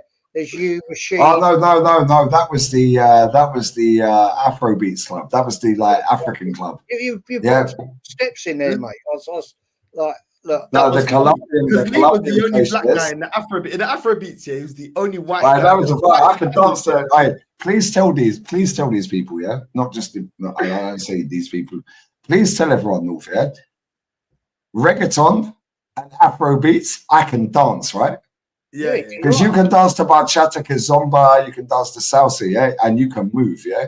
Bro, reggaeton, yeah, and fucking Afrobeats, bro, I can move, right? Yeah. And now I'm this white, skinny guy with blonde hair, rubio y azul, no? Right? And now all the putas that are all Venezuelan that are buff, bro. I swear, why are all Venezuelan girls sexy? And why are they all on the game? Like, fuck off, I ain't paying. You have to pay me. Leah tracks here. Lee's look, yeah, that white English. Just they were grabbing me everywhere with it. All the users, yeah, you know, Lee Northside, you know, I'd embarrass the fuck out of you two. Right? I'd have walked up to them two boys on the desk and said, Oi, got any fucking Led Zeppelin, son? Yes. Yeah, then he would have been carted out the club and we'd have a problem. That's problema. Venti Policia Nacional aquí. Bro, I swear, rapido, muy rapido, yeah? 20 police, rapido. Yeah, Nacional. We ain't fucking with them. Big up Hendon Guna in the chat as well. Night, brother. Love you. Yeah, but now, real talk, yeah? I can dance to Afrobeats and to reggaeton, yeah? Yeah. North, you know that, yeah? You see all these fucking putas, yeah? I said to Rashid when we went to the club where I fucking got it was only me and him. How's it the most expensive place? What did he do to me, bruv? Yeah. What did he do? Yeah. And I said to him, don't give eye contact with that thing over there, and that thing over there. We're the only two people in the fucking VIP. That's it. Yeah. What did you have? What did you have? Like at the restaurant? Well, food. Yeah. We was eating everything. We was eating it's haram for Rashid. Yeah, but pork, he can't eat that. I'm not taking a piss. I just want to know. Jez, I love you. Chorizo sandwich. We had a chorizo and cheese with a bit of ensalada. Ensalada, yeah. You know what I mean? There's a pina colada. Now I've got to ask you this question, right? Now, my favourite Spanish breakfast, right, is grilled sardines on toast. Jez is my vibe. Jez is my vibe. Do you know angulas? Angulas. Do you know what angulas is, Jez? Octopus. No, you know what angulas is, no? Isn't that octopus? I don't know. Fucking angulas is like they're like skinny baby little. They look like eels. But they look like worms. Yeah, and they're called angulas. Yeah. Yeah, they're called angulas, yeah. If I showed them to Northside, they'd probably throw up.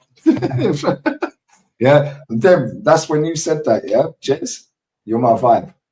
Yeah, because you take them straight out the tin, yeah, and pour them straight on you put a bit of butter on the toast, I do sour bread, Yeah, sourdough bread. I like anchovies, but no, it's not strong. I like anchovies. Similar. Yeah, they're called angulas. Yeah, but they look like worms. They're baby yeah, eels. but they're silver. Baby They're eels. silver. They're baby eels. Yeah, they're basically baby eels, like kind of. Yeah, big up Kyle Walsh, man. Come on. It's over by Halloween. No, it's already over, bruv. It's already over. But don't worry, my throat's fucked, so we're over already, bruv. But no, Jez, you're my vibe. Yeah, you're my vibe. Yeah, we were just on it. Jez, I swear to I said to North's a warrior. North is my brother, yeah. I swear, Jez, yeah. This fucking guy, yeah, I swear, anyone fucks him over, yeah, I swear I'm weighing you all in. Yeah, I don't care. I'll find you. Yeah, well, this guy is my boy. That already happened, in it, you know. Nah, nobody cares, bro. Yeah, I listen. No entiendo. No entiendo. No entiendo. No entiendo English. You know what? Yeah, it would just be great to see Shane, Normski, Jez in person. Everyone's talking, having a laugh. I'm signed up, man. I'm signed up for the next one. I thought I was going to Germany. I would have gone to that. I thought I was going to Germany. I thought that's what I was going to Germany. Fuck the Germans. We're going to Sevilla. I don't want to kind of let everyone say, yeah. Our mother-in-law had to go and cripple herself. The boys said, yeah. All three of the boys said, yeah. We're all going to agree. We're all going to vote. We're going to do a vote, and the majority vote wins. Jez already said yes. Yeah. Shane said yes. Normsy said, and I'm pinning it. I'm going to make sure I clip that, and I'm going to keep that in the vote. Designated driver, man, and chef as well, man. There you go. Look. Not the next international break, but the international break that gives everybody enough time. That says, that we can just all go out because it's international break. There's no games that we have to follow. It has to be Spain, bro. Come on, Sevilla, please, Sevilla. So I swear down, yeah, that is the best city in the world. Love it. Sevilla is the best city in the world. Yeah, it's great. Love it. You see, this motherfucker. Yeah, it took me to some ghetto. Yeah, so you see when you watch when I do the show, the watch-alongs, and I watch Leganes. Leganes is a province in Madrid, but it's south of Madrid. You have Getafe north of Madrid. You have Leganes south of Madrid. This motherfucker, night one, takes me to the Rago. It was like watching Gomorrah. Yeah, am I lying, bro? There were shady motherfuckers everywhere. Yeah, and I'm like, they're all Colombian. They've all got tattoos under their eyes with the eye drop, like the little drops. They've got tattoos shaved on their head. Yeah, and they look like telenovela. You know, when my missus watched telenovelas, yeah? Yeah, and they're all like, and they're speaking in slang, yeah, Colombiana, South American Spanish. And I can understand a lot. I didn't realize how much I could speak Spanish, yeah? Right? Let alone understand, yeah? And I'm like, this is sus, yeah? And you're talking to them, yeah? And then they followed us to the club. Do you remember them two idiots that followed us to the club? Yeah, they're full of some bitches. Oh, we'll buy you a drink. No, but bro, at any point, they can just put a strap out. They were shady, bro. And then we're in their ends. No. We was in the ghetto. North, I swear, where the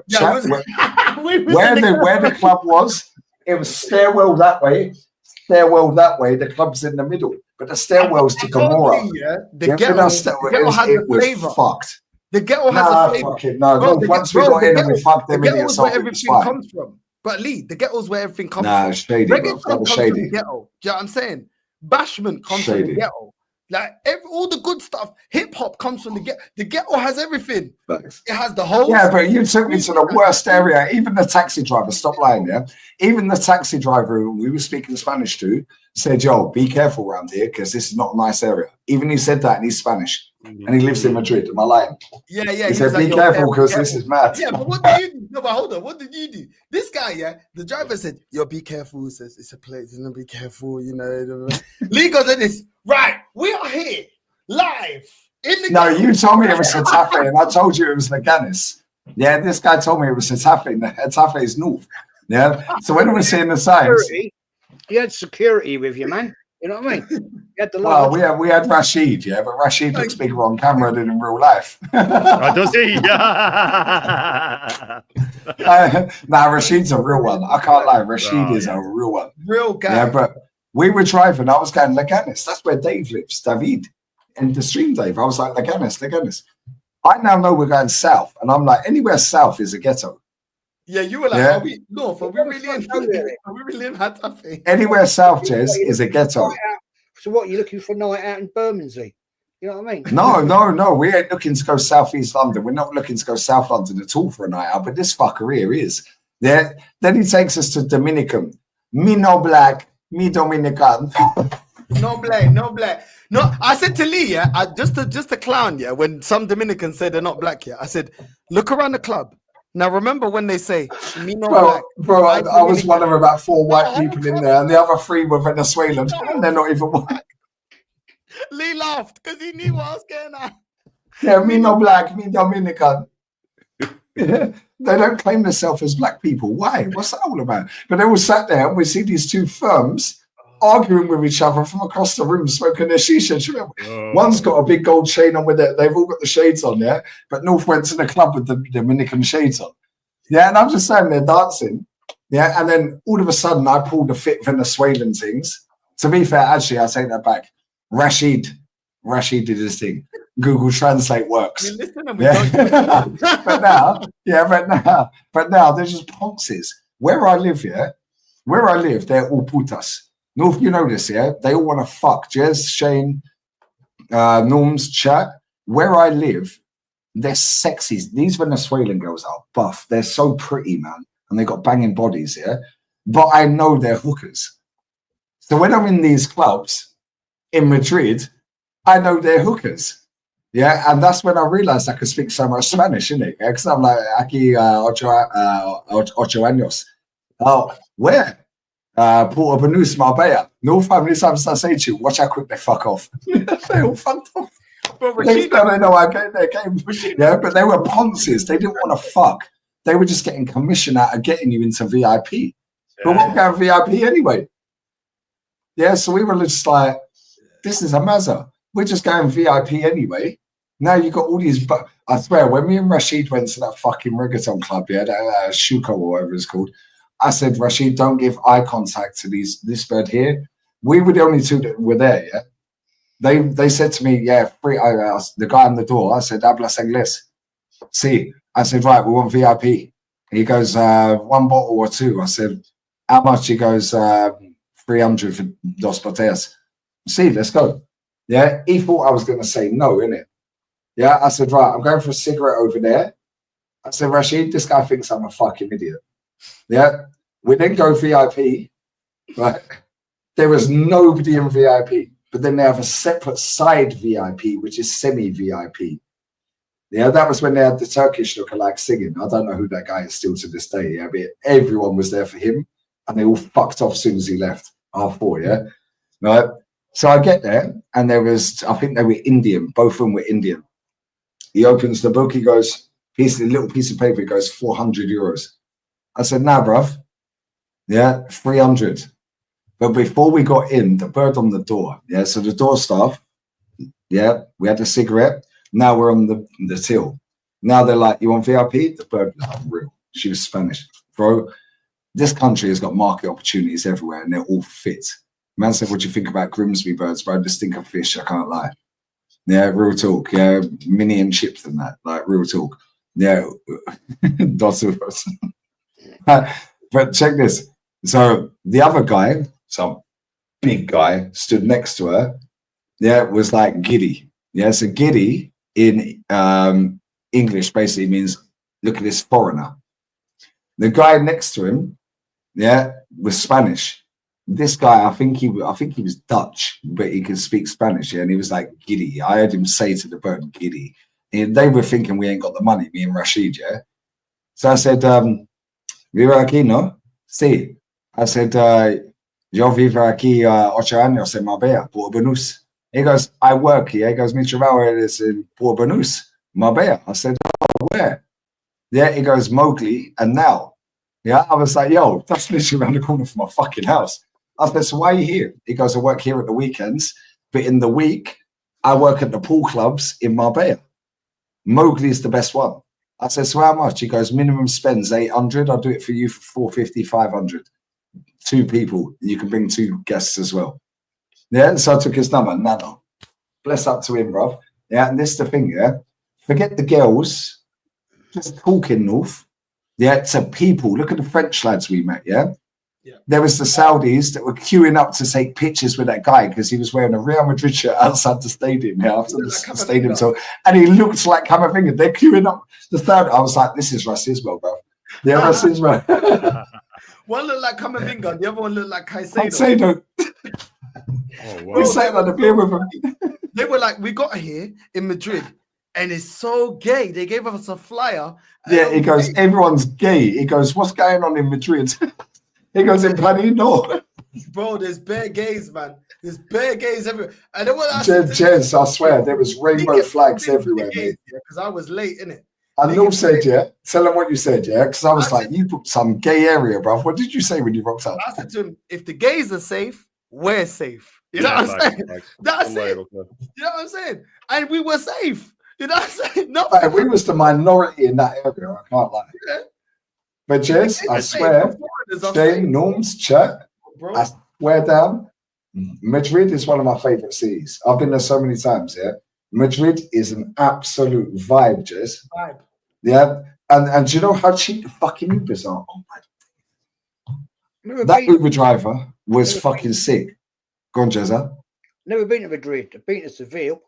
Well, you should have been in Madrid, but you had the little princessa, me Precious and Princessa, come on. Precious. God, she turned up, she didn't want to go fishing in the end, Jez. She said, nah, I'm bored, Grandad. Yeah. Sorry, boys, I have to bounce, man. I have to bounce. I have to leg it. Big up Shane. Big up Shane every time. Next one, you two, you three are all on the chip, yeah? I'll be there, 100%. I'll be Shout your channel big out, up to everybody, man. Yeah, shout it, man. Shout it. Obviously, Shane Goon, I'll be there for the full Irish tomorrow morning at 10:30, and then the panel show tomorrow night at 8:30. But make sure you wake me up because Arsenal play at 1:30, 12:30. Yeah.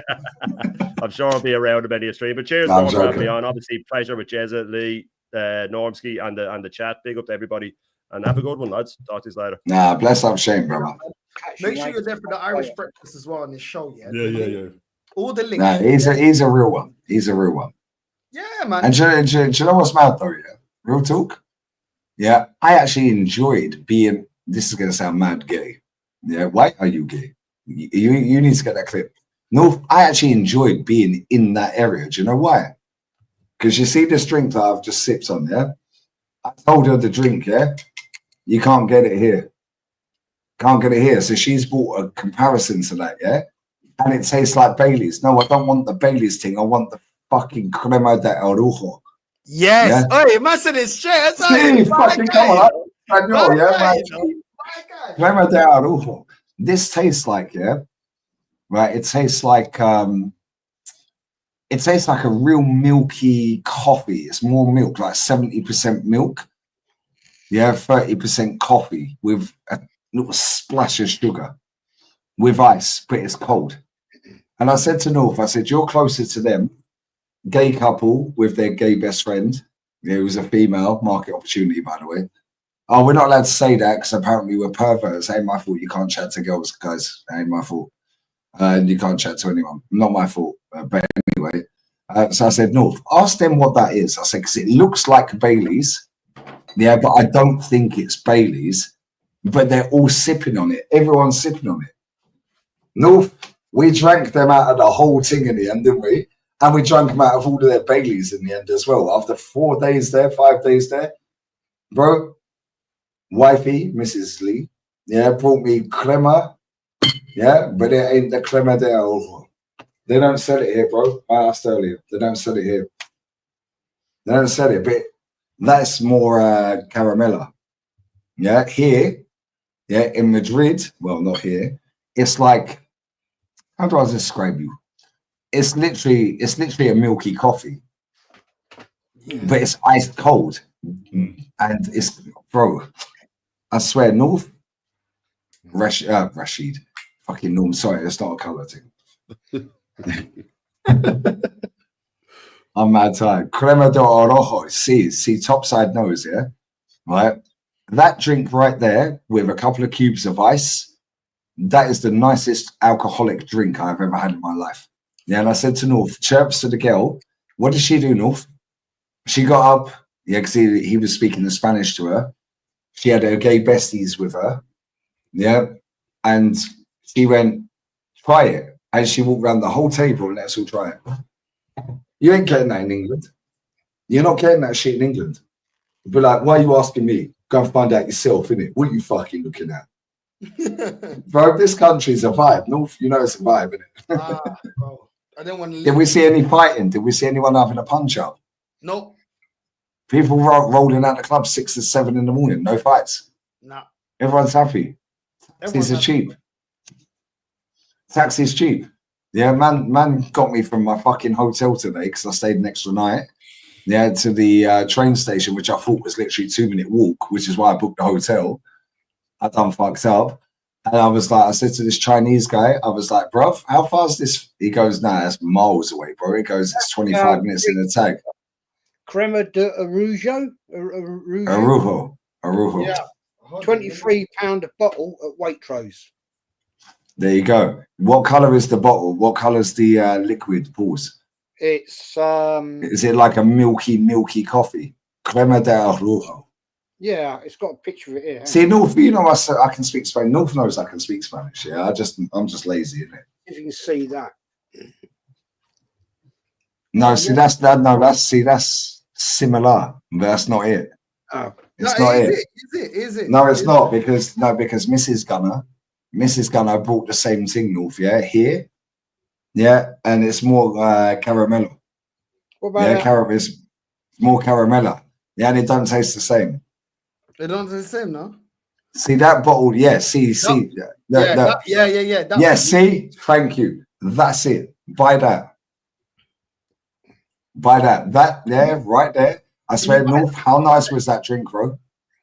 How nice was that drink? It was fucking insane. It was like drinking a milky coffee, Norms, right? With a splash of fucking ice. Well, a couple of ice cubes, but an iced coffee. But it was a Bailey's without, like Bailey's. I like Bailey's, but it was Bailey's with. It was just like a really filtered Bailey's, wasn't it? Yeah, it wasn't because Bailey's and more creamier. You can taste like the milk within it. You can taste the alcohol in Bailey's. Yeah, but you can. It's proper. Say again, Jezza. Comes from a place called Bodeboca in Spain. Say that again. Bodeboca. CA. Would say that again. Let me tell that. BO. You can buy it on Amazon. Yeah, you can. Yeah, but this is the thing. Yeah, it says you can buy it in Mercadona. No, you can't. Yeah, Mrs. Lee went and brought it. Yeah, and the bottle she's brought, muy caramello. Yeah, it don't taste. I've just done it. I've just drunk some. It's North. It's not even the same fucking color, is it? It's not even the same. It's not even the same color, is it? No, it's different. It's different. It's like, you know, when you make a really milky coffee. Like, so my mum and dad, when I was little, yeah, they'd boil up the milk, yeah, and they just had a couple of spoons. Yeah, see, Norm's knows. Come on, yeah. And you put a couple of spoons of sugar in it, and it's and you boil it up on the stove, and it's really creamy. Yeah, and you put the milk in, bro. It was like that, but it was ice, and you couldn't taste alcohol in it, bro. And that's why I said to him, I was like, "That looks like Bailey's, but I know that ain't Bailey's." I said, "North, you're closer to them because I was sat over here. He was sat there. Yeah, Cole was sat there, Rashid there. I was like, I know you can speak Spanish. I'm too far away for them to understand what I'm saying." Asked him what it is. She got up and she was speaking to him, and she went, "Do you want to try it?" And she let all 4 of us try it, bro. Where the fuck did you get that in England? Be like, what are you looking at? Why are you talking to me? Fucking. Is this how you pronounce it? Ruaveja Crema de Orujo. See, kind of. That's more giddy. Yeah, Ruaveja Crema de Orujo. That's it. The J is a H. The J is a H. Orujo. Mate, but yeah, Jez, that was a good attempt, though. I can't lie. That was a very good attempt. Bad enough trying to speak French, mate. Let alone fucking Spanish. I'm going to buy some of that and try it. No, Jez, but you have to buy the right one. Yeah, because my missus. See, I think that's it. Can you zoom in on the picture? Can you zoom in? Yeah, see, it's See, even that doesn't look identical. North sent me the link. I'll send you the link right now, Jez. North sent me the link, yeah? Right? But I sent it to my missus. And bear in mind, we live in the same fucking country. Yeah, so where we've had it. She's turned up with something completely different. Yeah, and it's in the fridge. Turned up with something completely different. See, we're getting there. We're getting there. It's still lighter than that. It's still lighter than that. Still lighter than that. That could be the camera, though. Maybe, yeah, maybe. Oh, here we go. North. I've got it. Jez, show. Is that it? No, show the one you just showed before. Show the one you just showed before. And then I'll send you the link, Jez, yeah? What a book. Right, I swear, North, I know you don't really do the whole fucking thing like that, yeah? But North, that drink was fucking sick, wasn't it? We drank them out the whole house. Over 5 days. They had no fucking it's similar to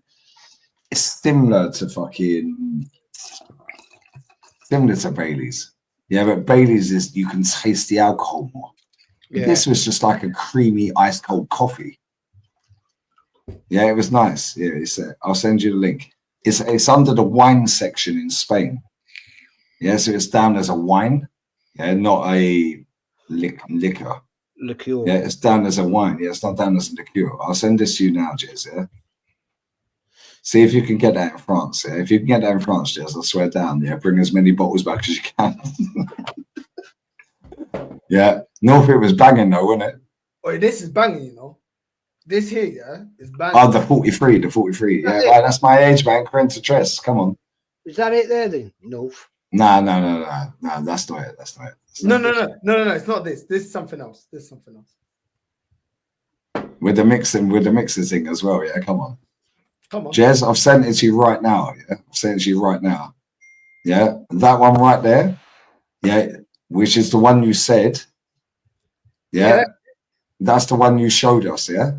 Yeah. If you can get that, Jez, buy 1 bottle of that. If you like it, buy 20 and send me them. Yeah, and I'll give you the money, mate, because I can't find that in Spain. It's 12 euros a bottle. Yeah, 12 euros, 750 ml. Jez, I swear that's the best alcoholic drink you'll ever have in your life, because it's like a coffee. Norms, it's like a coffee. Yeah, but it's on the rocks. It's about this much. Double, treble, yeah, quattro. But it's on the rocks, and it's fucking. What's the percent? What's the alcohol? I have no idea.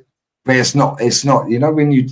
So this drink that I've got that my missus bought is the same, but it's not the same. So it's like this is thicker. Pause. Yeah, this is that one you showed me. That's the one, Jess. It's from Galicia. Galicia. Yeah, come on, that's northwest. It is standard. It's £15.83 a bottle in the UK. 700 mils crema ruveja, and it's available 1 to 2 weeks delivery. There you go. Jez, order 1 bottle of that, yeah? Order 1 bottle of it. Yeah, pour it out in like a whiskey glass. Cheaper. It says here in France, it's cheaper in France. Of course, it's fucking cheaper in France. Jez. No. I'm looking at the UK. It's actually, if you order a box of 6, it drops down to £11.08 a bottle. Jez, I'll buy the whole fucking 6. No, that drink was banging, wasn't it? There you go. Great chat, mate. Thanks, mate. I know you're texting. You don't have to text me. I'm already here. It's available. Zero wine in the UK. Yeah, but it's down as the wine aisle, right? So it's not down as a liqueur. It's down as wine. Yeah, it's liqueur cream style. No, but it's a liqueur. But it's in when you clicked on the link, it says wine next to it, right? Well, on this shop here, Iberio Wine, it's a UK company, right? They've got it under liqueur cream, and it's £15.83 for 1 bottle. If you buy 6, it's £11.08 a bottle. Jez, I'll transfer you the money. Buy all 6. 60. Yeah, North. That drink was insane. I can't lie. That is the best drink, alcoholic drink I've ever drunk in my life. I like it. Can I send that to you? Nah, From the UK. It's buff. No, it get fucking destroyed at Sevilla. Yeah, they destroy empty bottles. My mum and dad's fucking birthday present got sent back from 3 years ago. Julian sent me a birthday card from fucking Moonpig or some bullshit 2 years ago. I'm still waiting for it. He lives in Seville. I might buy a bottle for Christmas. Actually, Now, Jez, order a bottle of that, Jez. Yeah, right. Couple of on the rocks, couple of little cubes in there. Yeah, and nothing else. Yeah, just do a little double like you would with a whiskey. That's the one. That's exactly the one, Jez. That's exactly the one. So I sent that to Mrs. Lee. Yeah, and I'm going to go and get the bottle, and I'll show you what she rocked up with because they don't sell it in Andalusia. Yeah, so 1 sec. Yeah, but Iberio wine, UK. Yeah, I'll buy a bottle of it and see how it goes. Give it a go. it's really nice, man. You're not gonna regret it. You're not gonna regret it, Jez. Honestly, man. I tried it, mate, once. We've got to get Normski on it as well. We've got to get Normski No. on it. You know what I mean? I'll just stick to my Guinness. Oh, yeah, I'll just stick to my Guinness punch, man. Guinness punch. We can convert you, man. We can convert you. God. I'm telling you, that's really nice, man. Yeah, I mean, but there's certain alcohol I just love, man. That's one of them. Crema de Rojo and Maggie's, bro. Maggie's forever. But I miss Maggie's. Yeah. You got certain countries ain't got Maggie in it. You get upset. Did you like Maggie's, Normski? What was the because you was this who was you was talking to and they was asking you what it tastes like. It's like who was remember you was having a chat with someone. I think it was one of your streams and you were sort of talking about it, the little small baggies. But I can't remember what you said. What sort of flavors? What was it like? Taste like? I don't even know. I can't remember. I don't know. I remember you talking about it. I'm sure, but I remember you talking to someone about it. And sort of saying it's got a certain taste about it, and you like them. It might have been when you was doing like a live stream at your gaff. Maybe talking about it. I can't remember, but I can't remember how you described the taste of it. The actual taste. What does it taste like then? I'm asking you now. What does it taste like? I don't know what to really compare it to. I don't really don't know what to compare Maggie's to. Like some people say it tastes like medicine. I don't feel like it tastes like medicine. Right. But no, that shit that we were drinking didn't taste like medicine, bro. No, Maggie's. Oh yeah, I see. Yeah, that's similar to Cowpole. I can't lie, that's like Cowpole. I don't know. I don't feel like it tastes like Cowpole for me. Yeah, but bro, I can't say that it's because you're black because that's racist. Yeah, no, I'm already misogynistic. Yeah, I'm already a pervert. I'm a pedo. Yeah, we're walking around the fucking Bernabeu, and apparently, because we're not allowed to look at ladies anymore, or speak to women anymore. No. Yeah, because that's misogynistic, and all the comments are going crazy. Everyone's clipping it up. Oh, look at these perverts. But if you see something you like, look at it. It's pretty fucking simple, isn't it? Yeah, don't mean you're banging it. Yeah, my missus said to me, yeah, North, you know this already. My missus said to me, I'm not going to say her name on here. Yeah, not that she has socials, but that's irrelevant. My missus said to me, yeah, I said to her, I said, I know when you and your girls go out, you look at guys. I said, you know, when I go out, I'm looking at girls. I said, but let's not look at guys and girls when we're out together. Yeah, I said, no, you're never going to go and approach these guys.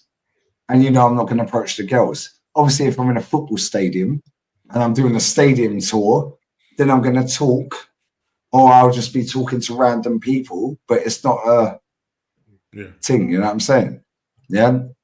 She said to me, she goes, yeah, everyone loves to window shop. So what's the fucking issue here? And that's what it is. Everyone's a window shopper. Yes, you said about wifeys, mate.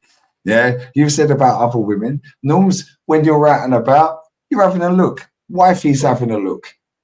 North, when you're out, you're having a look. But apparently when Lee Gunner does it live on a live stream around the Bernabeu, it's weird, it's noncy, yeah, he's a wrong un. It's disgusting the way he speaks about women. Yeah, one of the comments I see today when I was on the train, I was so tired as well. Yeah. Oh, I can't believe this guy has a daughter. I feel sorry for her upbringing. Bruv, she lands at 1 p.m. Well, actually, she lands at 5 p.m. after the Arsenal game because I planned it properly. Tactics. Yeah, and she's here for 15 days. She's 15 years old, bruv. That's why I booked it for 15 days. Hold that. Yeah. And guess what?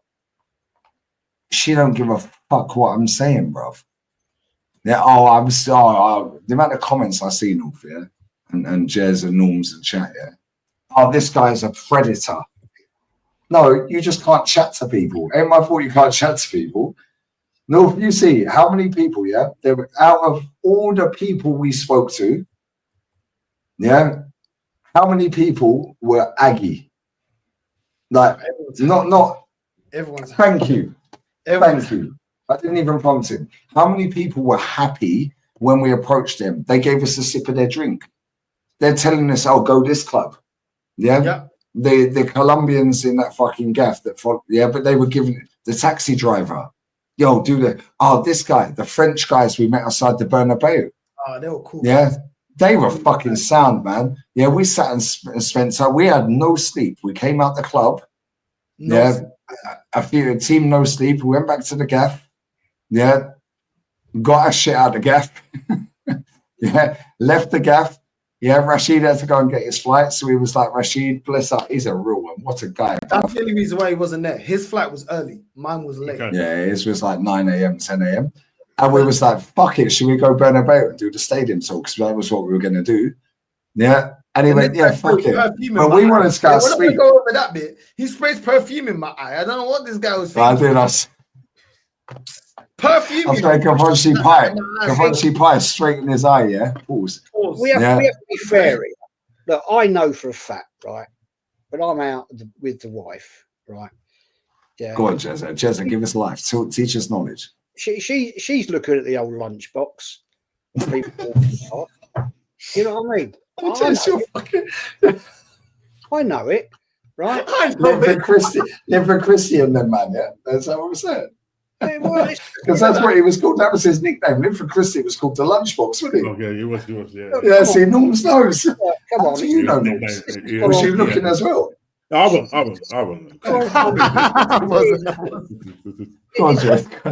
It's gone on for thousands of years, man. At the end of the day, right? Yeah, come on. When you've been like together for a long time, you know, my thing with women is legs. Right, I like a nice bit of leg. You know, legs and face, Jez. Right, we're on the same page. A little bit of better leg.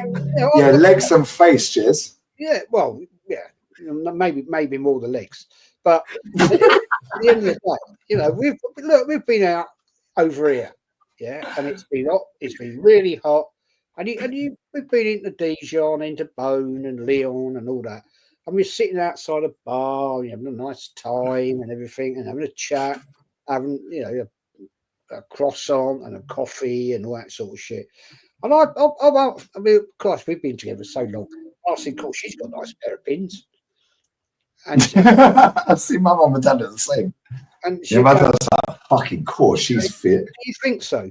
And I go, yeah, well, this happened actually last week. Fucking last week.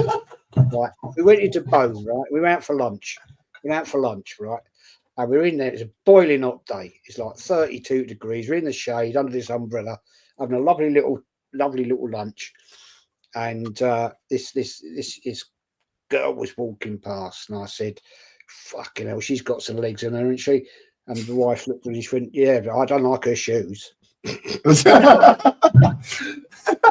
Right. Yeah, fair enough. James, apparently that means you're a pervert now. Yeah, because we filmed outside the Bernabeu. Yeah, and then all the comments are crying that we're perving on women and the way we speak about women. Bruv, these men have never spoke to a girl in their life, Jez. I disagree with that. I think it's actually paying us a lady a compliment to actually Thank you. And do you know what, Jez? Real talk. Every single woman that I actually approached in Spain and said that to. Do you remember the girl with the woman with the dogs? She was walking the dogs with the shades. She was about my age. And I was, do you remember that? In the square next to the monument. She had the dogs. Yeah. She was about 4. What She a was nice. about 4. She What was a- beautiful. Yeah, she was beautiful. No The girl with the makeup, dogs. We'll take that compliment. Jez, I swear it's only in England you get this bullshit. Yeah, and America. Yeah, every other country, girls can take compliments. Yep. So I said to this woman, she was about maybe a bit older than me. You can tell by the hands. Yeah, they got wrinkles on the hands, wrinkles on. Yeah, but she had shade. And I said to that woman, I was like, "Wow, you look absolutely stunning." Ooh. Yeah, and she was like, "Thank you very much." Don't really want to fuck her, Jez. Just means you just look beautiful. And she took the compliment. England, oh, fuck off, fucking wow. Why are you talking to me, pussy? Fuck you know, my boyfriend a beat. Fuck off. Nobody cares, bruv. Like, but nobody can take a compliment anymore. And this is what social media has created. These men are so shook to go and talk to girls or just talk to random people. Look at the old boy I was talking to, North. Yeah, he was gay. He was about 80 years old. I didn't know it was a rainbow bar, by the way. Yeah, we ended up in some fucking rainbow bar. The old boy was talking about fucking Pele. He was talking about Zidane. He was talking about fucking Stoichkov. He was talking about Eusebio. Yeah, I was chatting to that guy for about an hour. I bought him a beer. Yeah, we was outside. It was a little tiny outdoor bar. But when I went in, I see all the rainbow flags. Do you remember? I was like, everyone in is gay. Nobody fucking cares if they're gay, bro. As long as you ain't touching my bum, bro. You're cool. Yeah, and they were fine because you know what? That's what it is. If you're cool, you're cool. I don't care where you're from. I don't care what your sexual thing is, bro. I think as you get older, as the elder statesman as I am, right now up the road up here is two lovely bars, right? One of them's got a restaurant and it's beautiful. It's rustic. It's rustic. It's not Michelin star, but it's good food, and it's cheap, right? In there every night I pop in there, sometimes with the wife, sometimes not. And I walk up there, drive up there, have a couple, and there's a young lady that comes in there from work every single night, and she's a solicitor, right? And she comes in very smartly dressed, and I've got to know her now very well, and her name's Antoine. And she comes in, sits down, she go, "Bonjour, Jez." I go, "Bonjour." And she'll sit down, and I've got a carafe of wine or whatever, and I always give her a glass. We sit there and we talk crap, and I always say to her, "You're looking very nice today. Have you had a good day at work?" And she go, "Yes, it's been a busy day," and blah blah blah blah blah blah, and everything. Now I think I'd get away with it because I'm old, and she's not threatened. I think she feels she's not threatened. No, but that's what. No, but you're spot on. Sorry to cut in, and Norms needs to bounce in a minute. Yeah. Right, but Jez, yours no, but Norms. Sorry, I know wifey's probably needing some attention. Right? Yeah. Have you still done the Guard of Honor? Have you done it yet? You know what? No, he still ain't done it. I fucking knew it. Everybody's ribbing me. Everybody's ribbing me about that. It will happen before the season. I guarantee you. Yeah. I'm trying to persuade her to come on my show and that. Yeah. But no, don't get wifey on camera. Don't get wifey on camera. No. Okay. No. She has been on. Like. Yeah. No, don't say that because they'll find it. Oh, right. Yeah. Don't. Okay. So delete that. Yeah, trust me, the internet's wild, bro. They'll find anything. But sorry, Norms. Yeah. Let me just say this before you bounce here, because I know you got to go. And it's late. Jez, it's not about how you just said something. She don't feel threatened. Yeah, it doesn't matter what you look like. Yeah, how big and strong you are, how small and skinny you are, how pretty you are, how ugly you are. It's how you speak, and it's how you conduct yourself with people. North, you know me anyway, yeah. You've been to my house multiple times. We've just done 5 nights, yeah, in Madrid, every night, like every day, yeah. How comes nobody felt threatened when I spoke to them? Why? Because I've done that for 21 years, knocking on doors. So I know, okay, cool. Can't really approach that person because she seems moody or he seems moody. Not that it's a gay thing, yeah. But I can make everybody laugh. You've seen that, yeah? Right? Even with my Spanglish. But then they realize, oh, shit, this guy's actually Sam. We met, and I've got a chat. How many people are watching? North? 281 people watching. Smash the likes up, sub to Norms, sub to Jezza. Yeah. Real talk, real quick, sub to Shane as well. Yeah. I have sources in Madrid. The South African girl that I spoke to, black South African girl, apparently I'm racist, lads. I heard her speaking on the phone, I'll see you soon. Yeah. And I was like, wow, she's fit. He weren't even listening. They were all talking. And I was just like, I was just sitting there and I was just putting my cigarette out and I could hear this woman speaking and she's walking. I was like, wow, she's unbelievably sexy. Yeah. And then she walked past, she put the phone down, I'll see you soon. Doesn't mean I want to fuck her, bro. Yeah. And I was like, hello, hola, Gadal. And she looked, I was like, sorry, I can hear you speak English. I know you've definitely lived in London. Did I say that to her, North? Yeah, but I knew she weren't English. I knew she was South African. But now I just said to her, I know you've lived in London because the way she said what she said on the phone, I know she's lived in London. It's hard to describe. Did she feel threatened, North? 4 geezers sat around the fucking table. Yeah, and then I was chatting to her, blah, blah, blah. Yeah, and I said, do you mind if I ask, what do you do for a living? She went, I'm a football agent. I said, come closer. Say that again. She come closer. I said, football agent. I said, real talk. I said, I do YouTube for football. So all of us do YouTube for football. I said, what's the biggest client you have? She goes, we weren't filming. We weren't recording this, yeah? She said, can we do this another time? I said, of course we can. I said, would you mind coming on my channel? Pause. Yeah. I said, and having a conversation about how it is to be an agent, South African, black South African, being a football agent, but she's not got like Premier League or La Liga, Segunda and lower in all leagues. So she's not got the biggest client yet, but she's made her way and she's 25, 26 years old, bro. Yeah. And she's got a fuck ton of clients. Yeah. North, how calm was that woman? He was sound, bro. She was comfortable. She just, yeah, bro. I can't lie, man. She was so calm talking. Do you know why? Because she deals with fucking other agents that are men in the football world. Yeah. So when I'm just like, hola, ¿qué tal? Sorry, hello? Yo, sorry, I overheard you were speaking English. I was here again. I know you've lived in London. She stopped, she turned around, she was like, well, I'm not English, I'm South African. I said, Tal, I'd love you. She was like, who's Tal? Yeah. I said, that dickhead forgot his passport, he lost it. Yeah. But she was calm. Even the guy in the bar, yeah, when I filmed, yeah, I took a video when I was walking up the stairs in the bar to go back outside, and I caught him on behind the bar. And then I realized it's not many people that are working. That's why I didn't put people on in Madrid in the stadium, because people don't want to be on camera. Yeah. Yeah, it's their fucking job. I respect that. Yeah. So that's why I said, I'm not going to put you on camera. The Scouser that asked for a selfie, bless up to him, Craig, his name is. Yeah, I said, do you mind being on camera? I've not put the clips out. I can. Yeah. But at the same time, that guy that was behind the bar that we went to quite a lot, yeah, I said, I'll delete it. I said, do you mind if I film? He said, just take my face out. I don't want my face on YouTube. I said, cool. Went straight to video. I said, look, you can see this is what I just filmed. Boom, I let it hit, cloth, boom, done. I said, you're out. How cool was he with us every day after that? And he now knows I'm not going to film you.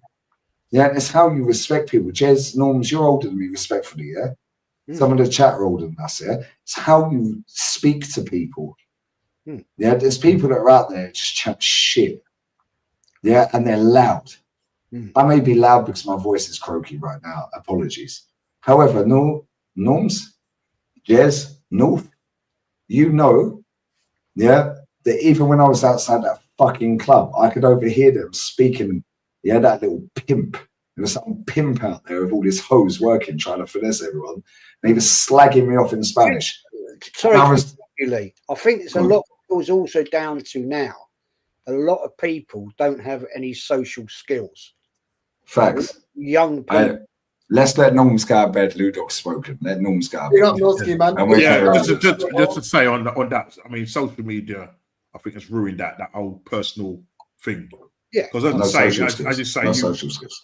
yeah, I mean, you know, you've managed to link up with, you know, you guys went on holiday, so it's nice to see somebody in the flesh because a lot of it is over the internet and stuff like that. But seeing you in the flesh is, you know, two different things. You know what I'm saying, and the vibe and everything else. So, yeah, man. But listen, big up to everybody. I've got work in a couple of hours. No, you've got a guard of honor to do, mate. Yeah, you're 2 months late for it. I've got work. I've got a guard of honor to do. You know, so much to do. Do you know what I mean? I've got to defend the unthinkable. You know, these top gooners out there saying that we're going to win the league and all that. So, yeah, some more mates. I know. Just relax, man. Don't worry about winning the league. Yeah? Just sit back. I know it. That's what I'm trying to say. It's the reality, isn't it? It's the reality, bro. You know what I'm saying? It's reality. I don't worry. In Spain, no cunt in Spain. So I shouldn't have said that. No, see you next Tuesday in Spain. Rates this manager, bruv. Don't worry. Well, I saw that when he was going. We've got loads. I ain't even put them out. Yeah, I'm going to edit all together and put them all out as one video. Wow. But yeah, no, big up to the chat, man. Big up, Jez. Big up, Norski, man. Northside. Big up, Liz. Have a great one. Love you, man. Bless up wifey. Bless up the family, bro. Will do. I'll pass my regards on. Yeah, take care. Bless. Nah, bless. Take care, mate. Take care. Go on, Jezza. Real talk. It is literally respect, yeah. And because of social media, nobody's got any social skills. Yeah, so it's like people are going on me and him because we're walking around and I'm live. Bear in mind, yeah, there was only about 280 people watching. Bear in mind how many subscribers I have, Jez. Yeah, there was only 280 watching, and I respect everyone that did watch live, yeah. But if I clickbaited that title, oh my God, get our tech right, it would have been 2.8K live. Yeah, so people only come for drama, Jez. I already know this. I'm not stupid. I've done this for long enough, yeah. Now, if you go and read the comments, oh, you're moving mad. Oh, your daughter, I bet she's ashamed of you. Don't let this guy round your woman or your kid. If you see something you like, Jez, you said it earlier. Yeah, just say it. Doesn't mean you want to shag him, Jez. You've been with your wife long enough. I've been with my missus 4 years in December 2nd. Yeah, my daughter's mum and my daughter are landing mañana. Yeah, I was with her 7.5 years. Yeah, I left when she was 3-4 years old. She's 16 this year, Jess. I've known that woman nearly 20 years. She's landing here with her other daughter, who's 22 this year, with her baby, and my daughter. Yeah, and they're all staying at my gaff. And one of my daughter's mum's friends. Yeah, I didn't pay for her, but I paid for the other 4: the baby, my baby, and the mum. Yeah, right. And obviously the other daughter. Yeah, 4 people's come in. It's not about money, Jez. It's about, do you know what? The older you get, the more you realise what life is, isn't it? Yeah. These kids that sit on the internet, they all want to chat shit. Jez, if you just go through the live stream comments, oh, he's dangerous. He's a predator. No, this guy just sees something he likes and says, yo, North, what do you think of that? She's sexy. Why can't you say that? How do people get together, Jez? They see something they like and they think they're sexy. They go and talk to them. Well, right, because I just talking to you about this bar I go to, restaurant up the road, right? And I see this girl, this lady, I should say lady, business lady, every day. And she said to me a month ago, Jez, I admire you to try and speak French, but you're crap. Let's speak in English. Right? And I went, fair enough. And that you should say voulez-vous que je avec ma soeur, princessa. I was like, well, yeah. But then you'll get told you're a pervert. But we chat. Now, the people that own that place, right? The lady is English. Her name is Cheryl. Her husband is Marcel. The guy who looks after the lake when I'm away. Yeah. He's employed also by the French Environment Agency. They've got a right. Jez is connected. He's got sources in France, and I've got sources in Madrid, so we're connected. Without him, I'd be in deep shit this shit. Yeah, the other guy would have nicked the lake. Right. Well, it's with that problem we have with this algae, but they've got a daughter. She's 15, and she's a lovely little girl. and she always comes and talks to me. And do you know why she wants to talk to me? She loves to talk about fishing. She's absolutely mad on it. And there's no dramas. Nobody looks at me like I'm some sort of bloody pervert. Her mum's sitting there behind the bar serving drinks and food. Well, her daughter's talking to you. And she's just sitting there on a stool right next to me. And she's asking me about fishing in England, fishing in general, how long I've been fishing. And the other week she said to me, I walked in with a shirt, bloody my Arsenal shirt, my Arsenal, whatever it is, polo shirt. And she said, "Oh, you support that Arsenal?" I said, "Yeah." She said, "Oh, I know them." And that team, that team that used to be good. And we got talking about football. Now she's a Lyonnaise fan because Lyon's big team round here down the road. And she said, "Yeah, me and my dad go and watch Lyonnaise." I said, "Yeah, good team. I've seen Lyonnaise play against Arsenal, and not one person." Right, I sometimes go outside and sit outside in the front, right, and there's a road, a little road goes up by this place, and she'll be out there with me chatting for ages about football, not so much football, fishing. She's mad on fishing, mad on it. With the parents, the family, the community, and there's people. They're not going, "Oh, he's the predator." Yeah, they're like. But if you did that live on YouTube, Jez, they'll try and cancel you because they tried to cancel me and North, my line. They tried to cancel us. Yeah, we're still here, baby. We're still here. They can't cancel me because I'm holding for them. Yeah, lives. Right, if I did a vlog or whatever you bloody call it, right, chatting to this young girl, she speaks very good English. Yeah, they all do. And we're talking about fishing. They'd be thinking, "You're right, nonce, Jez." Yeah, nonce. Exactly. You're a nonce. Oh, what you just said to her was mad. Oh my God, you're never going to beat the allegations. That's all I've had in my chat.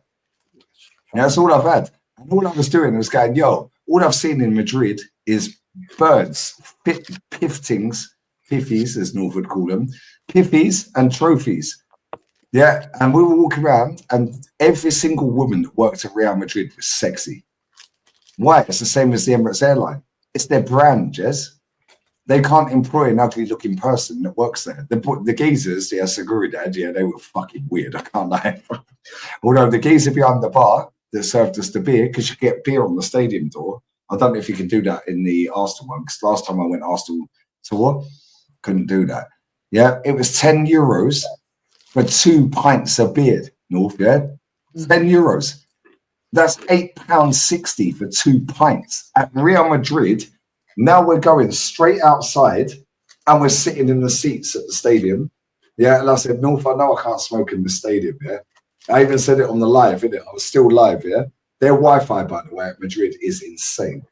The Real Madrid Wi-Fi is unbelievable. Even when we was outside talking to the French lads in a different place, yeah? I was still connected to the Wi-Fi, right? Even though I wasn't live. Yeah, I said, North, I'm going to smoke a cigarette, yeah? You said, yeah. See that bird down there, Seguridad? Yeah, security, yeah? She didn't give a fuck. Next week, some bird comes running through, another security bird, run past her to tell me I don't even smoke 3/4 of a cigarette. Yeah, I was like, I know I can't smoke in it, but we were there 2 hours live. Yeah, and everyone was a vibe.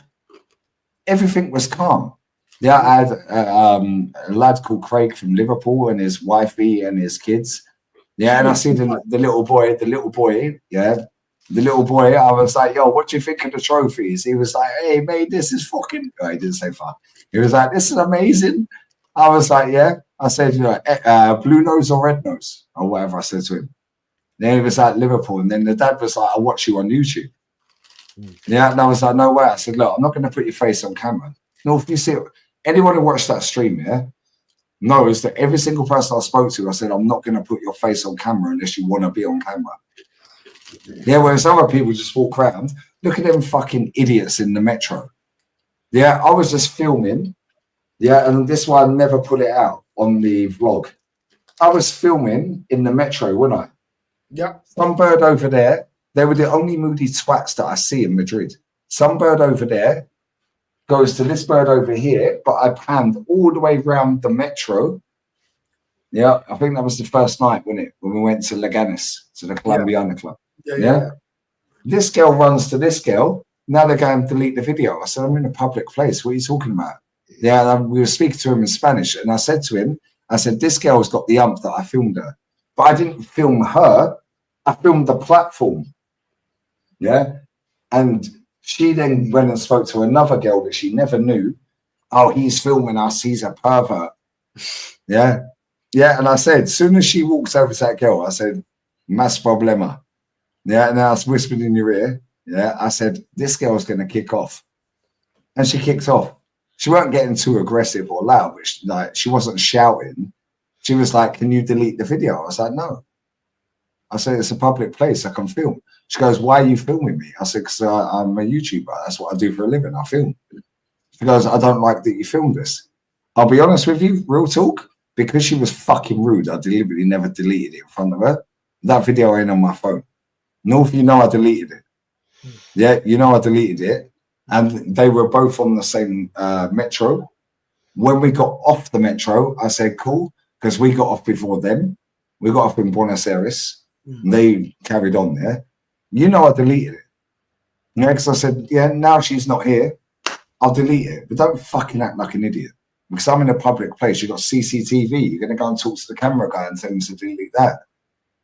You're not, are you? No. Yeah, and she was just some idiot. Yeah, and it was like, if people come with respect, I went to my mate's house earlier. Yeah, he cooked some food. Oh, the food he cooked was amazing. Then when I drove back, yeah, I thought Marcelo, yeah, the bar, you know the bar at the end of my road. Him and his wife are there. They're Argentinian. His English has got so much better since I've been here 4 years. And my Spanish has got so much better. But he speaks South American Spanish, which, by the way, is easier than Spanish. Right? Yeah, it's easier than Spanish. Spanish is so much easier. So his wife went home. They'd locked up the bar, but me, him, and another guy who's Norwegian, he does rate on a guard, by the way. Fucking idiot. Right? But anyway, yeah, he's a nice guy. He's got skin cancer, bless him. Yeah, Harry, his name is, Norwegian lad. He's 57 years old. Lovely guy. So we're all sat there. Harry can speak Spanish and English, but Harry don't get the slang. Marcelo is Argentinian. Yeah. He doesn't understand how to construct there. The same as I get baffled. North, you know this, yeah? There. Yeah, the way you say it, or work, just finished work, go into work. The way you, yeah, están, está, este, esto, yeah. I get a bit baffled with that shit, yeah? Right? Same with him. We're all sat there until I came home. Yeah, and it's literally at the end of my street. And he went, don't worry about paying for the drinks, it's my bar. Yeah, and he was saying to me, he was talking about when, Jez, you'll probably remember this. Yeah, I know, North, you're going to rap, yeah? Cool. Yeah, I'm going live anyway, so if you want to redirect if someone's live, that's calm. If not, no pasa nada. Yeah, but we were sat there and he said that he was sat in a bar with his wife, yeah, maybe 2 months ago. And Jez, you might know this, you're a little bit older. In the chat, some of the chat might know it. Spain and Argentina are like that. Yeah, because Argentina sent on the boats, yeah, a load of fucking food back in the day in the Franco era. Yeah, Argentina, the French love them. Same with us with Malta. The Maltese love the English. Yeah, but Argentinians are not supposed to like the English because of the Falklands. Yeah, I said to Marcelo, I said, brother, I do not care what color your skin is. I don't care where you're from. I don't care how old you are. I don't care whether you're gay, lesbian, trans, whatever the fuck you are. If I show respect and I'm polite, North, you know I'm polite. Everywhere we go, I'm polite. You see that dickhead? Yeah, and there was one dickhead, and I'll say this, and I'm going to shut my mouth, yeah? I'm polite to everyone. If they're polite back, come. We was in that cafe, yeah, and I said to you, you didn't even fucking know. Yeah, she was speaking English and Spanish. I said, no, go and see this bird's Romanian. Yeah, she was an old girl, about my age. Yeah, and they run the cafe. I knew her and her husband run the cafe because I heard her. Yeah. Well, we've only just opened and look how busy it is. Now we've got the English in here. Yeah, and she knew you were Portuguese. She said, I am Portuguese. She said it in Romanian. I can speak a lot of Romanian. I can understand a fuck ton of Romanian, similar to Spanish. I can't speak a lot of Spanish compared to understanding. You know, North, yeah? Right? So check this, Jez, yeah, and chat. Right? I said, where do you think this girl's from? She was about 40 or 48 years old, 50 years old. You know, she's Spanish. I said, nah, guarantee she's Romanian. He goes to her, where are you from? Romania. I said, yeah, how did I know? I was like, Princesa Capul Sus. She went, hee. As soon as you say Capul Sus to a Romanian girl, yeah, chat, see?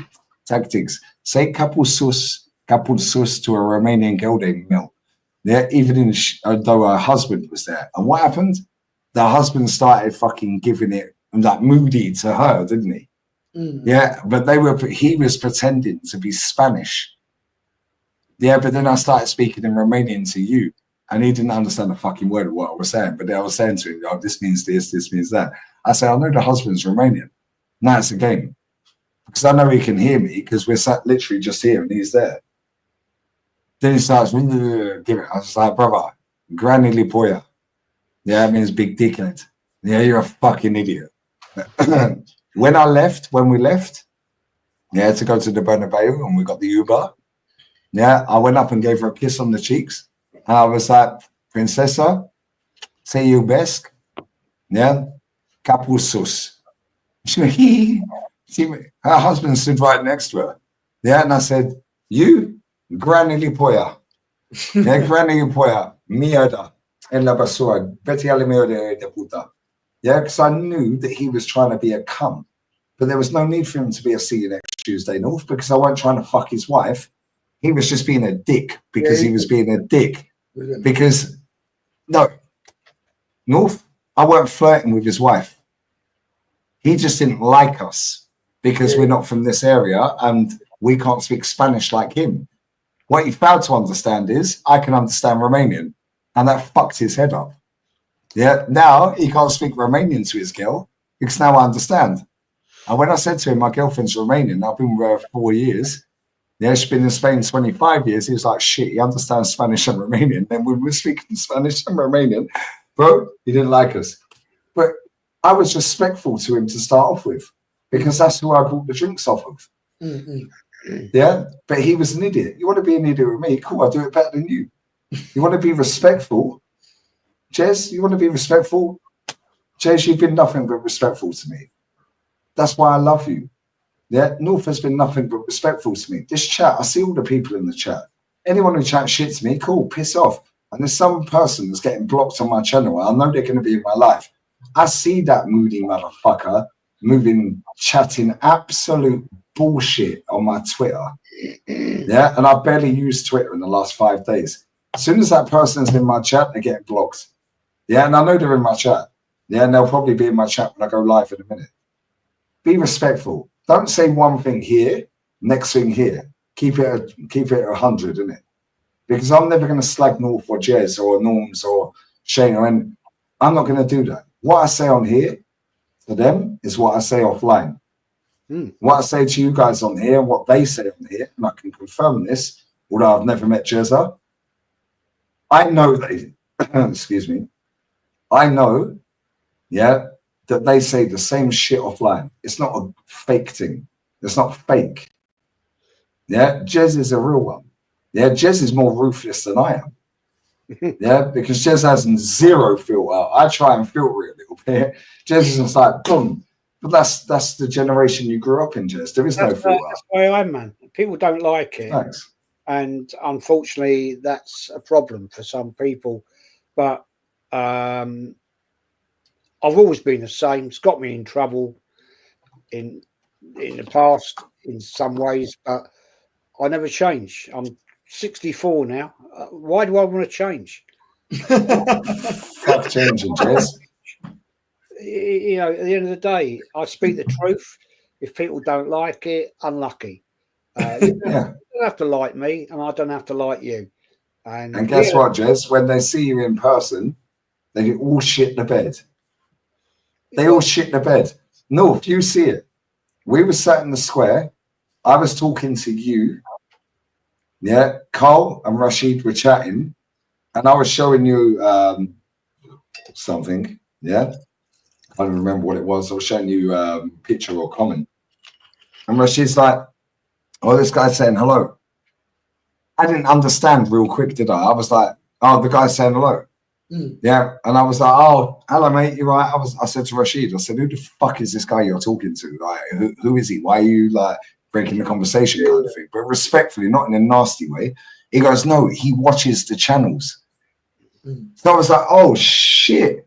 I was like, "Yo, bro." And if I'd known that, if we weren't talking, because we were mad engaged at that point, yeah, fully flowing, balls, yeah, bro, I would have gone and spoke to that guy for 15 minutes.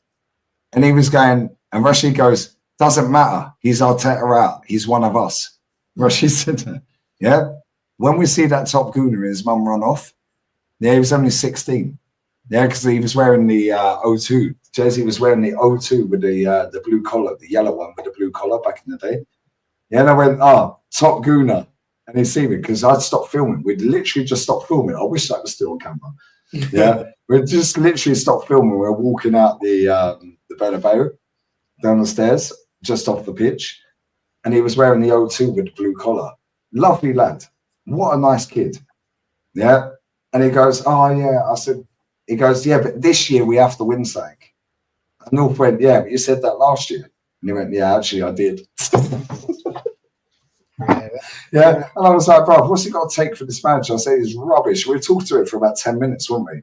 Yeah. And then he goes, "I think I've seen you on TikTok." I already knew he knew who I was, Bob, because the way he looks at me straight away, I understood the fire in the eyes. They can never. I had my nemesis in the chat tonight, Nelson. Right. Nelson loves you, bro. He's just misunderstood, Jez. he likes to come in and have a row, and I've said to him, "Look, you know, a few weeks ago he came back, Jez, can we make it up?" I said, "Look." He came in my chat and said me and Jezra have made a pact. Yeah, I said, "Look, mate, you don't worry me one little iota. You're nothing to me, and I'm nothing to you." At the end of the day, facts. Don't talk bollocks, you know. And tonight he was coming. You know, Northside saw it. And he was coming in. "Oh, the Arteta sexual shit." And I said, "Look, at the end of the day, mate, have a sticky night, because that's what you know." And you're just talking bollocks. I know, Jess, I don't give a fuck. I love you, Jess. I swear, Jess, I swear down, yeah. I swear down, I need to meet you, Jess, because you're so like my dad, yeah. Respectfully, you're so like my dad, yeah. It's fucking crazy. You haven't watched? You haven't yet? I know you've been. I can't. Don't mention it, Jess. Don't mention it. I'll watch it. I'll watch it. Don't say less, Jess. Say less.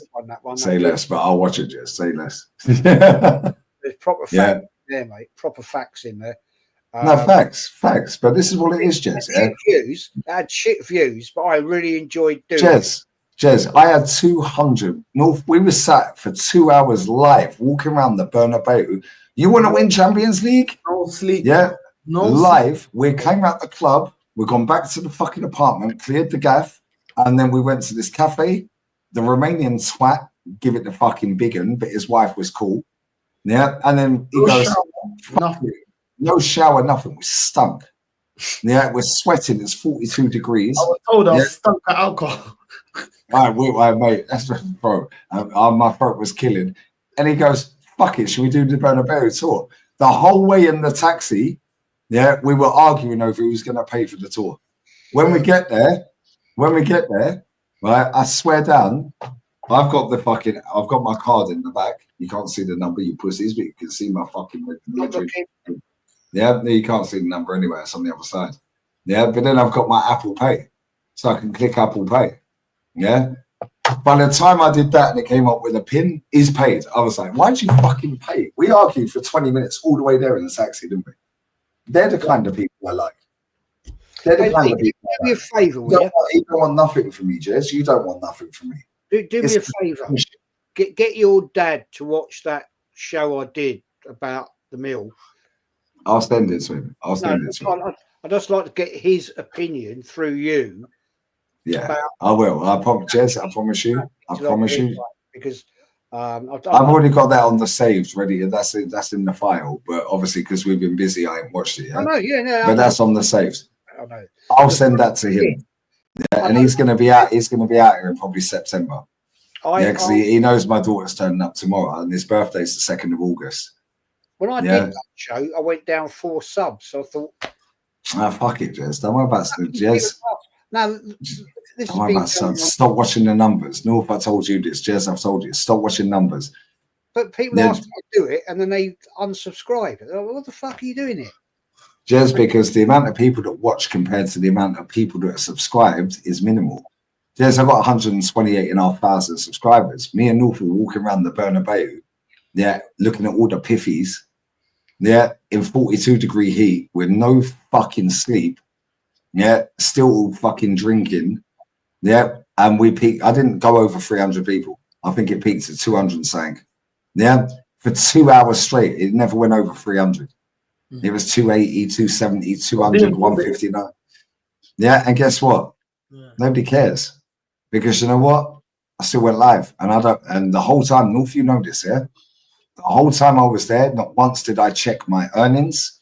Not once did I check how much fucking people were watching. Apart from when I was live. You absolutely cooked me when England beat Spain. Back off to Spain. But nobody cares. Who cares? Jez, you do it as a hobby. Jez, this is my full-time job. North's going to get full-time. Jez, you just do it as a hobby. But at the same time, I don't know how much I've earned this month. I never checked it. Checked it. You say that, but even though I haven't seen the numbers. I always want to be the. That's a silly comment. I'm going to say. No, you was going to say I always want to be the best. Yeah. Because McDonald's is the best OJs because they get the most fucking consumers. I've always done it in business to be the best. Okay, but is McDonald's the best because it has the most people? No. Thank you. McDonald's is the most served up restaurant in the world. Yeah. It's not the best though, it's shit. It's always you always want to achieve better than you could before. Facts. And I've said but don't chase it. Don't chase it, Jez. I've said this to people. If you have no ambition, then you will never have anything in life. That's a fact. My dad taught me that. If you don't have ambition, you will never achieve.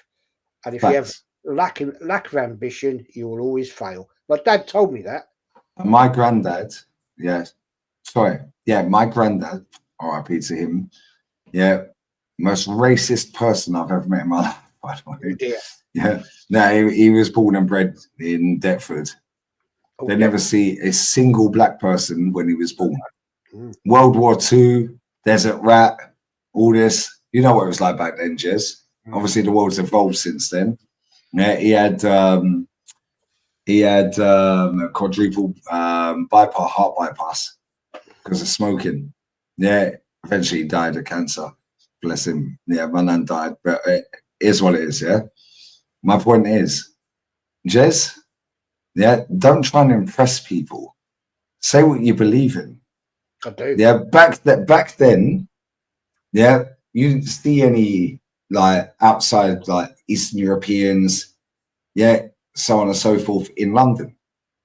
Hence why he had that in his head. You growing up, you didn't see so on and so forth. You only see this and this. Me growing up, I didn't see certain things. North growing up, he's seen mad racismo because he's younger than me. And he had to weigh people in because he's a different colour. His mum's single. He ain't got the dad there. I'm apparently now his dad. Well, I am your dad. I looked after you, by the way. He looked after me as well. He's a ledge. But at the same time, different cultures are now mixed. And it's for the good and the bad. Because it can be good and bad. There's so many good things. Like I said, the Norwegian guy and the Argentinian, he's half Argentinian, half Italian, the guy that owns that restaurant. He came and sat, his wife fucked off home. She went home. They closed the restaurant. Me, him, and this Norwegian geezer are just sitting there chilling, having a beer. And I was like, why are you talking to me? In my head, I'm thinking Falkland. I'm not, but I'm thinking the internet would say, but the Falklands. Norway, I could ruin him with Odegaard because he rates Odegaard.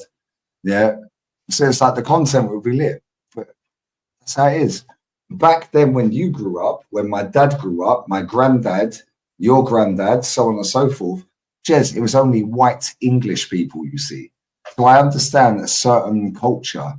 Yeah. Now North comes to England with his mum. She can't speak English.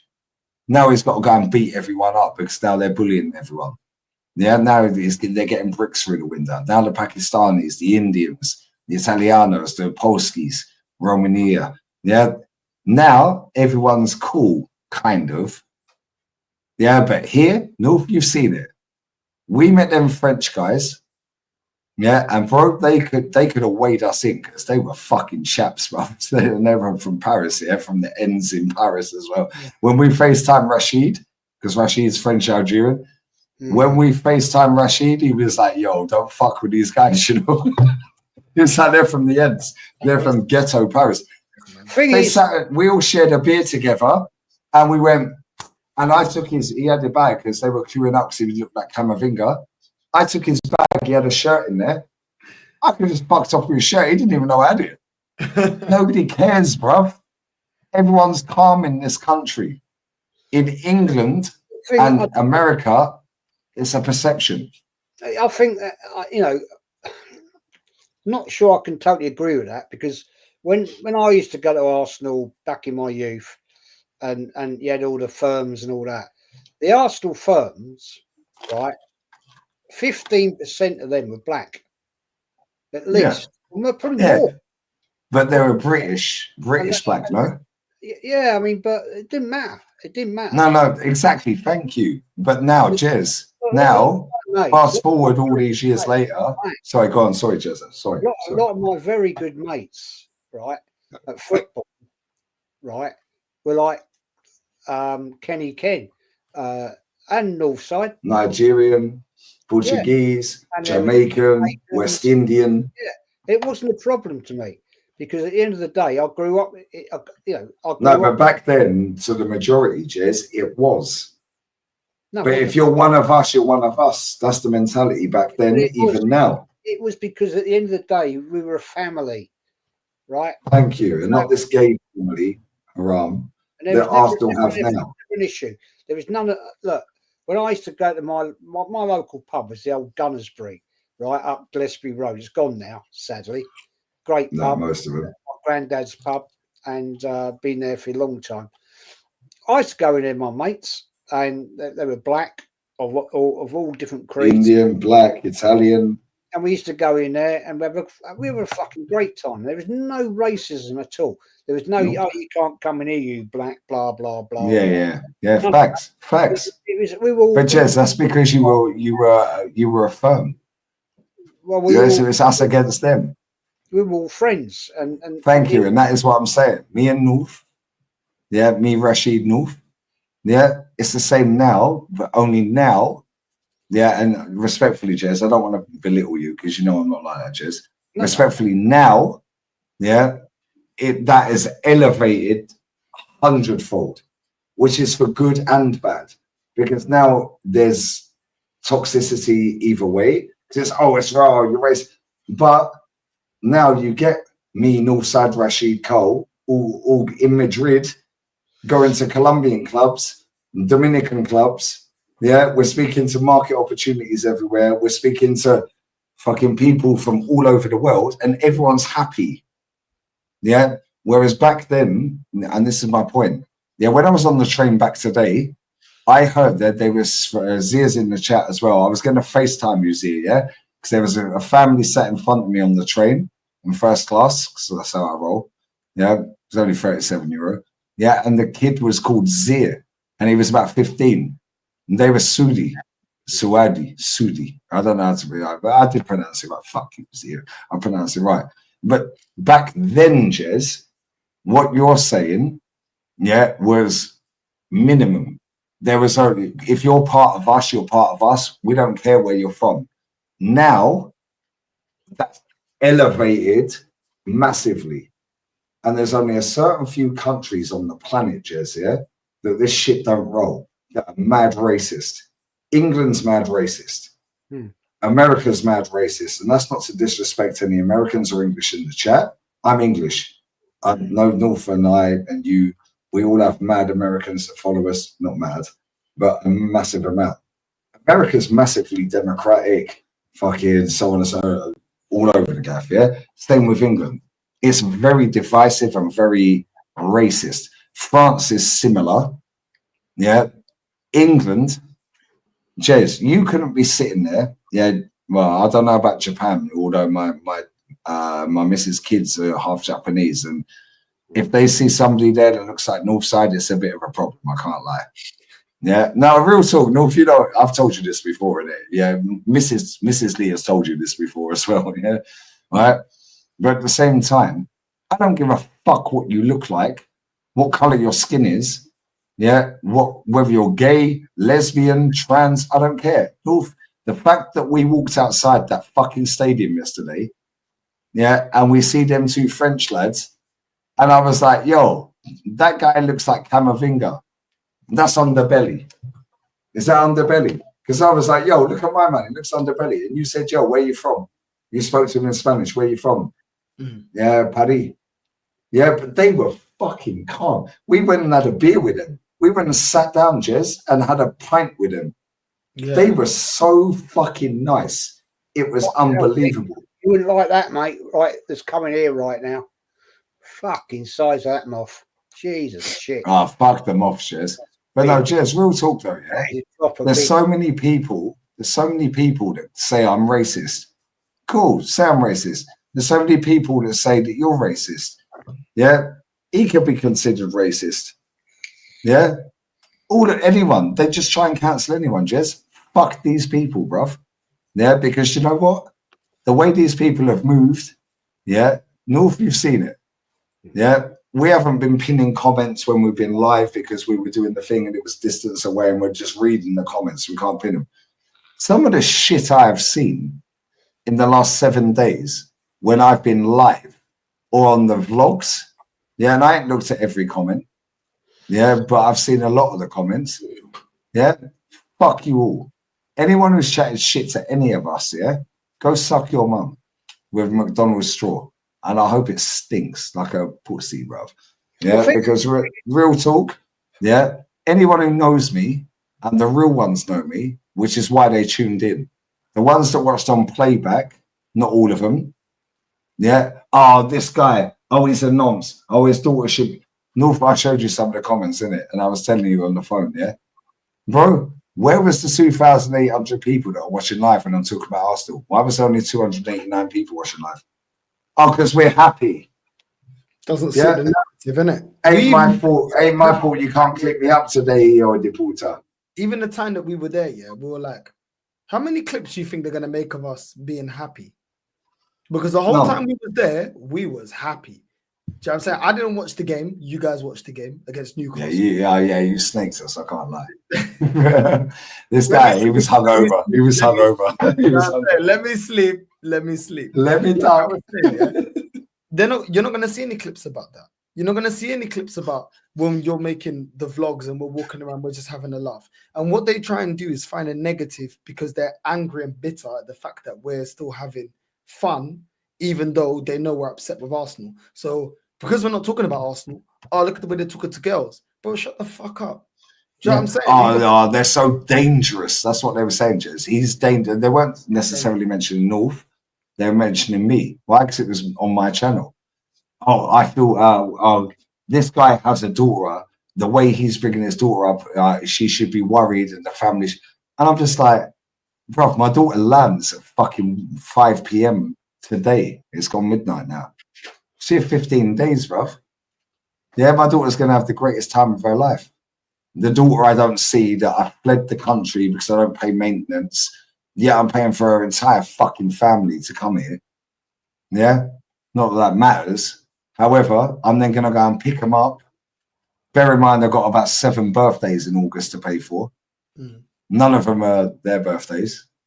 And I've paid a fuck ton of money to get them here because the flight, it's not the flight, suitcases. Fucking, you know what girls are like? They love a suitcase, bro. Yeah, but the point is, we've just done Madrid. This is after my mum's just gone home. This is just after Connor, yeah, Jay, Tao, yeah, Nicole, my missus. We've done my birthday, his birthday in June. My mum then turns up, yeah, and then we go Madrid. Now we've got birthday galore. My nephew wants a Valverde 8 Real Madrid shirt. Now that's fucking €160. That's right. My dad's birthday on the 2nd. Jolene's birthday is the 5th. My niece's birthday is the 8th. My sister's 40th. Yeah, is on the 9th. Yeah, the nephew who wants the Valverde is the 24th. Yeah, yours is the 31st. Yeah, it's like, bro, now I've got September. Or September school uniform month. Yeah. And my daughter goes to, I'm not going to say the school because these fuckers are fine there. Yeah. But now that's €800 for school uniforms. Because we don't buy the cheap shit. We buy the proper fucking certified thing. Yeah. It's €800, bro. Yeah. Then October. Yeah. October. Yeah. The boy is 18. My missus' boy is 18 in October. November, my daughter's 16. That's a big birthday as well. 18 and 16. Yeah. But then 5 days, and Ola's birthday is the same day as my daughter's. Yeah, in November. The day before, 2 days before, on the 16th, is my missus' daughter's 21st. So I've got a 21st, an 18th, a 16th, and a 40th this year. Yeah, plus Christmas, plus school uniform, plus Madrid. Yeah, plus a billion birthdays in June. Yeah, plus a billion birthdays in August. Yeah, plus the Madrid trip. Yeah, bro, people just think, oh, this guy's angry. No, bro, I ain't even gone live yet. I barely went live while I was there. Do you know why? Because I fucking enjoyed the company. Yeah, I could have said, no, I'm not staying out all night. I need to go home. I need to go live. Or no, I'll just meet you in the club. Tell them I'm there. Tell them to keep a VIP thing for me. But then, in my head, I'm like, no, that's snaky because that means I ain't paying. Yeah? No, but we're just enjoying ourselves. Like, this is the thing I hate. Fuck money, bro. You can get money back. Time is the only thing you can't get back. And this is to my black people, yeah. Listen, let me just say this. We don't always need to be super sensitive. We as black people, we can explain. Listen, it's not always what's said, it's the way it's said. And all the English people that have lived abroad understand what we're saying.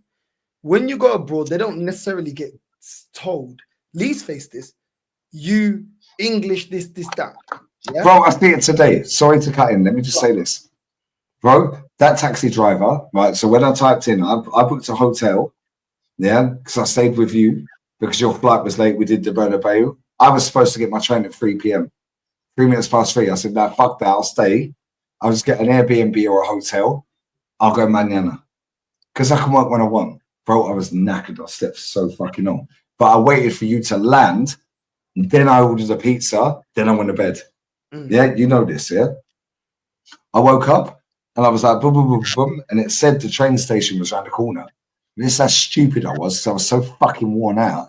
It was the symbol for the train station, Madrid train station, but it says you can get the underground to get to that station. So it has the two symbols, the metro and the main station. So I said to this Chinese guy, I was like, bruv, it says I'm here, but it says this train station's here. He went, no, that's 24 minutes away. I was like, oh, shit. I booked a train for 10:30, 10:05. I'm fucked. Flagged down a taxi, a white taxi. Yeah. Bless up to that taxi driver. Bless up to him. He had a Tesla. I said, mucho rápido. Bro, he got me there 12 minutes early. Yeah, 12 minutes early. But when I got there, I don't know where I'm going at Madrid train station. Malaga train station, you walk in, platform. The train's there. Yeah. Madrid train station is fucking crazy. It's mad baffling. It's like Euston or King's Cross. It's all over the gaff, yeah? So you have the underground, the overground, you have all the, then you have the, bro, it's fucked. Yeah. This is how racismo works differently as well, yeah? This is why I find racismo funny sometimes. So sorry to all you guys that are going to get offended, but I don't give a fuck. Yeah. Real talk. I said, hola, ¿qué tal, princesa? Yeah. Like that. Spanish bird, big fat thing, yeah? I was like, hola, ¿qué tal? Lo siento, princesa. And she went like that again. I was like, she's deliberately ignoring me because she knows I'm giddy. Yeah, I'm a foreigner. So I walked up to her and I said, where's this? Yeah. And she went, I just walked off. Luckily, thank fuck for the fucking woman stood next to her, yeah, who worked there as well.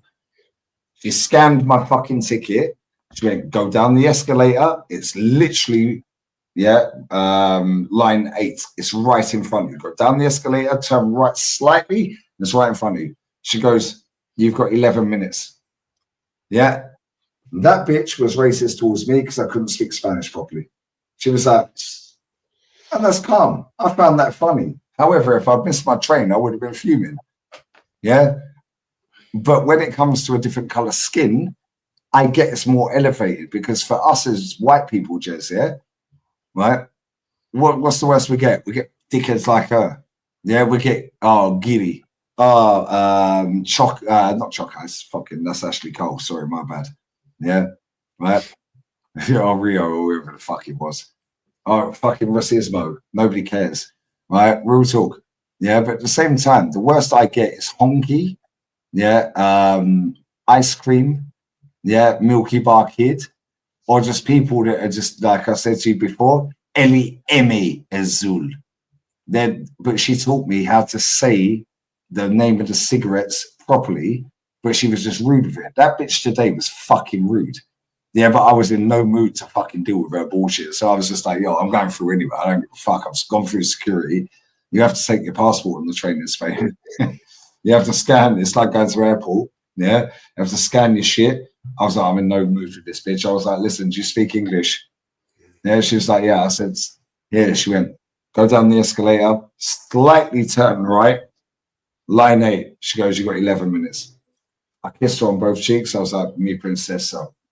Muchas gracias. Yeah, lovely old lady. The other fucker, yeah, was mad racist, bruv. Yeah, and I'm cool with that because to me it's funny. You as a black guy, yeah, bro, you've had bullshit. But to me, racism's funny for me, towards people like yourself, North, and other people. It's not funny, bro. Yeah, it's not funny. But then you get different levels. Tao grew up in apartheid. As you know, apartheid. Black lane, white lane. And his dad was white, his mum was black. Yeah, now he's mixed. So now he's in the black lane. Now it's just going, where the fuck is he? Now it's like, yo, why's my son in the black lane? I'm white. Bang, straight through. That's the thing I wanted to say on it. There's enough white people. I'm sorry, I'll shut up. Sorry. There's enough white people. When I said us black people don't need to go off on everything, yeah, there's enough white people that are racist that try to nullify what we say when it's genuine racism by saying you guys get sensitive about everything. That's how they try and discredit it. You man make a big deal out of everything. It's to try and discredit you. Yeah, it's to try and say, oh well, you guys, you're calling out my racism, but you lot call out everything because you're just being overly sensitive. And it's like you wouldn't say that if it was towards you. So what I'm saying is sometimes we don't need to overstate certain things that are not the most important. Some things are way more important. Like, for example, what I'm saying is this: if I get my mum on right now, yeah, on this live stream, she's gonna say things everyone's gonna laugh, bro. It's funny. Why am I laughing? Why am I laughing? So, she's gonna say Deshku. She's gonna say I don't know. She's gonna say, I don't know, Samburis. You know what I'm saying? Like she's gonna mispronounce everything. It is funny, bro. It's funny. But somebody that wants to try and discredit real racism will say, oh, why are you laughing? It is funny. It's my mum. It's funny. Yeah. Cultural differences is funny. Yeah. Let's not get to the point where we can't have a laugh at certain things. There's things that Caribbean people say that is funny. There's things that African Portuguese people like my mum say that is funny. And me and my sister will stand there and laugh. We laugh. It's our own mum. She says Teshku. Yeah, Teshku. You know what I mean? I'm getting nervous, not even nervous, nervous. And she's trying to say angry. Bro, it's funny, bro. You know what I'm saying? And I feel like the things that sometimes we do need to get angry about, sometimes, because when you get overly sensitive, people start not listening to the overall message because they start thinking that everything is an issue. There's certain things that are cultural differences to a degree is funny, bro. You're gonna laugh at it. We're gonna laugh at it. Do you know what I'm saying? We No, have what's to up have with this fucking Norwegian and this Argentinian stroke We have to have Italian guy, yeah? You've met the guy as well, the Marcelo guy. You've met him. Bro, But have you can to speak have Spanish, love so he it. understands. I Bro, do it I'm about sitting English people there. all the time. I've cussed Lee about Beef Wellington. There's things about English people that's flipping hilarious. And behind closed doors, yeah, we laugh at you lot. Do you know what I'm saying? We laugh at the lack of culture in certain areas. We do. I'm just keeping it real. It's the truth. We Bro, do. I take the piss out of my missus. I say, your mob are on Tower Bridge robbing every fucker every day, yeah, doing the free card trick. She goes, they're not my mob. Yeah? They're nicking the ATM machines and putting a new one in to scan the cards. Not my mob. Yeah, the chat have heard them. Yeah, the chat have heard her. Yeah, that's how it is. Jez, you see it in France, you see it in England, you've seen it growing up back in the day in back in proper football times. Yeah? But even towards players, Lee, yeah, those are the things we need to stand against. When we see a white English player he can do whatever he wants. He could get caught. Cole Palmer, Phil Foden. And everything, Cole yeah, Palmer. and it's fine. Yeah, Jack Grealish, Cole Palmer, Phil Foden. Example, yeah, Sterling will not get judged on his football, but because he has a tattoo or he bought his girlfriend a couple of houses so she can flip, all of a sudden it's a different judgment. Bro, that's fucking racism. What's the difference? My guy's got a flipping tattoo and bought his girl some flipping with a gun for them to have generational wealth and to continue, which is a good thing, which every culture should have. But then we see a next guy, Grealish, he's one of the fucking lads. As one of the lads. Jamie Vardy smashing the rainbow flag. Oh, what a legend. Why is he not homophobic? When you grow up in the areas that we've all grown up in, our different cultures, Root Cause has made a great comment there. Yes, I did. Make that comment, which was not I didn't mean it offensive. No, but Rutal, sorry, Jez. Back then, coloured, we used to say half caste. Am I lying, Jez? We used to say if somebody was mixed race, we used to call them half caste. Back in my youth. Now you say that, you're finished. Well, back in my youth, I think it was on your channel. I made the colour. I made that comment. Yeah, the coloured guys. I offended the guy, Root Cause. I offended him. Yeah. But in my youth, we called. Should I say it? I mean, you just read the comment. We called people that term. That's how it was. Yeah, they're coloured. But that's what we used to say, Jez. Jez, we used to say back in the day, and this is why I love the channels that we all have and the communities we all have. Because you know what? You see these fucking wankers that sit on TikTok and Twitter that try and cancel us every day. The only people that cancel us, Jez, North, Chat, Norms, and anybody else, Shane, and anybody else that's been on tonight that I didn't see. Yeah, apologies. Yeah. The only people that cancel us are the people that actually lock in on here. Twitter ain't cancelling me, you, or North. Or Norms or anyone else, Shane. Right? Because not every single person that watches this is white English. No. Rashid is, we were taking the piss out of fucking Rashid. LG. Yeah, we were taking the piss. He got the ump. But he didn't get the ump in a nasty way. Not in a nasty way, in a funny way. Yeah, in a funny way, because we was like, oh, who was it that said that? Somebody said LG. LG, no? So I was like, he's got a friend that's Moroccan, and he said, speak it was a taxi driver with a Mercedes.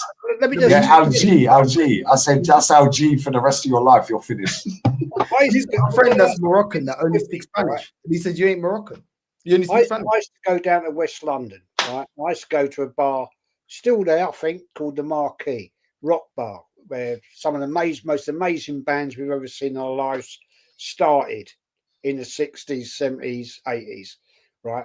And I used to hang about with a load of guys who were basically black, and they used to take me around, and we used to go to a blues club called the 8 Ball. Jazz bar, jazz. And, well, it was blues, but basically. Blue. Oh, blue, okay, yeah, sorry. That's where I started to get educated about blues. And these guys used to take me down there, right? And it was predominantly black people. Yeah? Yeah. And they used to call me, the honky in the black. Honky, see? Yeah, but honky is funny, Jez. Honky is funny. I didn't get. But Jez, I said this to North, yeah? Honky is funny. These black guys I used to go football with, who were educating me, right, about blues. But let's be honest, blues music was predominantly created by black people in the south of America. In the States. Yeah, in the States, in the Americans, see. Yeah. You know, you look at all the great blues artists, they're all black. And I used to go down with them. And we used to smoke a bit of naughtiness and all that. Jezza was on the piff things, you know what I'm saying? Man was doing the hashish and that. No, well, whatever. I love you, Jez. We used to get right in it. We used to get right on it, and right on it. I love him. Jez, we need to fucking meet Jez. I swear. I promise I need to meet you this year. I don't care. Before New Year's Eve, I need to meet you, Jez. Oh, well, we've done all naughtiness in our lives, you know. I mean, I was young then and everything, and it was all a bit naughty. But, you know, we had actually, I'll tell you a funny story here very quickly. I won't bore you. We were in this club one night, right? It's a right naughty little place, yeah, and it was a bit of a dirty place, naughty. We had a raid, by the police. I got arrested there, right? Got arrested there. Why? Well, because we were smoking. A bit Larry. We were smoking. Oh, you were smoking the weed. Well, we got cuffed and everything, and all that fucking drama, and taken down the old police station and everything, and that was a bit of an occasion. Didn't get charged. I had a night in the cells down the old police station, and did you get McDonald's breakfast the next day? No. Just got they found thrown out your ear. Got thrown out your ear, and it was basically fuck off. Just your ear, fuck off, son. It was like that. You didn't get breakfast, nothing like that. No, it's a fucking McDonald's fucking Happy Meal or fucking fuck off shit. Like I remember this sergeant, right? When we got arrested, right, we stood like cuffed up like that and all that bullshit. And this guy said gave me a name. I was being honest and everything, and he said, "Right, you've been caught smoking this." And I said, "Yeah." Oh, I was honest. I ain't gonna lie. I said, "Yeah." He said, "Right, you'll be charged in the morning. You're being caught." I thought, "Oh fuck me, no, I don't need that." You know what I mean? Anyway, put us in the fucking cell and everything, and next morning, 8 o'clock, bring us out. Right. You had a good time? I went, no, not really. And he said, do you want a cup of tea? I said, no, it's shit. They give us a cup of tea before. And he said, right, fuck off. Said that fucking dishwater. Dishwater. It wasn't no politeness. It's like, right, fuck off. Yeah, and they twist your ear up. Fuck off, son. Don't want to see you back here again. Otherwise your parents have fucking been fuming. Oh, they knew. They got the phone call. And it didn't go down well. I can tell you that next morning. It wasn't my dad so much, it was my mum. My mum went fucking mental. Absolute. What are you doing going down there? You're smoking this and all that and all that. And I said, I try to bullshit my mum. You don't try and bullshit your mum. Jez, my mum did that to me, yeah. I asked for a mobile phone for Christmas once, yeah, and they brought me a little toy mobile phone. I thought it was a mobile phone, didn't it? So I was gassed. And it was little one that squirted the water out. Yeah. But then they brought out the real mobile phone. It was a pay-as-you-go phone in a box, Vodafone. First phone in the box. I actually think it was Simon Jordan, Phones for You or whatever. Yeah, that actually brought that out. Yeah, and then we got caught. Yeah, me, Tundi. Yeah, Tundi, if ever you watch this shit, yeah, email me, my G. This guy's from Manny. He weighed in the fucking design tech teacher on day one. I was like, who is this mixed race motherfucker from Manchester, yeah? Rocking up and beating up the design tech teacher on day one. Yeah, I'll never forget it. Well, I went to Stantonbury campus. I'm going to say this in North Easter Rap, yeah? Right? I'm going live anyway, right? But I'll never forget it. We had shops, yeah? And we used, it used to be a cigarette shop, like a little off-license. Yeah, that was at Stantonbury campus. At that time, it was the biggest secondary school in England. So we used to bunk off and we're just going to hang out with the older kids. And I'll never forget it. Tundi, Get your black ass over here, boy. And then you see the mum turn up with the weave. Yeah, wrap round. I swear down, she clapped him upside his head. She was like, we're smoking this shit. We're sipping Stella. And she was like, you fucking... You got to look back and enjoy your... when I look back now, and some of the sorry, Jez. Sorry, Jez. Tunde, if ever you watch this, because he's an Arsenal fan as well for money, I don't know why that happened, yeah? Tunde, if ever you watch these streams, yeah, email me, my guy. The link's in my description. Yeah, because you were a fucking bad man back in school, about 14 years old, waiting in the teacher. Mum clapping you up at the shops. Sorry, go on, Jez. Sorry. No, it's nothing. You know, when I sit chatting to you guys, right, it's like it's a great show tonight, North. And everything, and great chat with the chat and everything. I sit back here as the elder statesman. I think I've done some mad shit in my life, mad, stupid things. But do I regret it? No. And I just want to throw this one in the mix, right? I talked about a long while back. Went to Stoke away, and we got fuck that. That's long. Got fucking ambushed. There was about 18 of us. Run off the train tracks, and we had the living shit kicked out of us. And just going back to this thing about you had to go to Peterborough to change, right? Oh, all that bollocks. Stoke was a mazza. They were waiting on the train tracks with their Stone Islanders. And Bolton as well. And we got out and we were going down. We were going around the back streets to try and evade. We knew they were watching us. We knew what they were doing. We tried to get around and get away to the ground. The firm were going down another way, but we were mingling with the firm and everything else. And we got absolutely bashed the shit out of. And I was just going to say, if it wasn't for this black guy called Johnson, right, big guy, not as big as Kenny, but he's a proper geezer. If it hadn't been for him, I will honestly say to you, looking you straight in the eyes, I don't think I'd be walking this day. Because no, honestly, seriously, these guys were pummeling the fuck out of my legs, right? Seriously, that's why you're a legs. That's why you're a legs man. Seriously though, that was the worst day of my life at football. Worst day because I got there. Yeah, Stoke are naughty. Bolton and Stoke are fucking horrible. Got the shit kicked out of me that day. All of us, 18 of us, we were in a mess, absolute mess. Long day. I ended up at Stoke Central.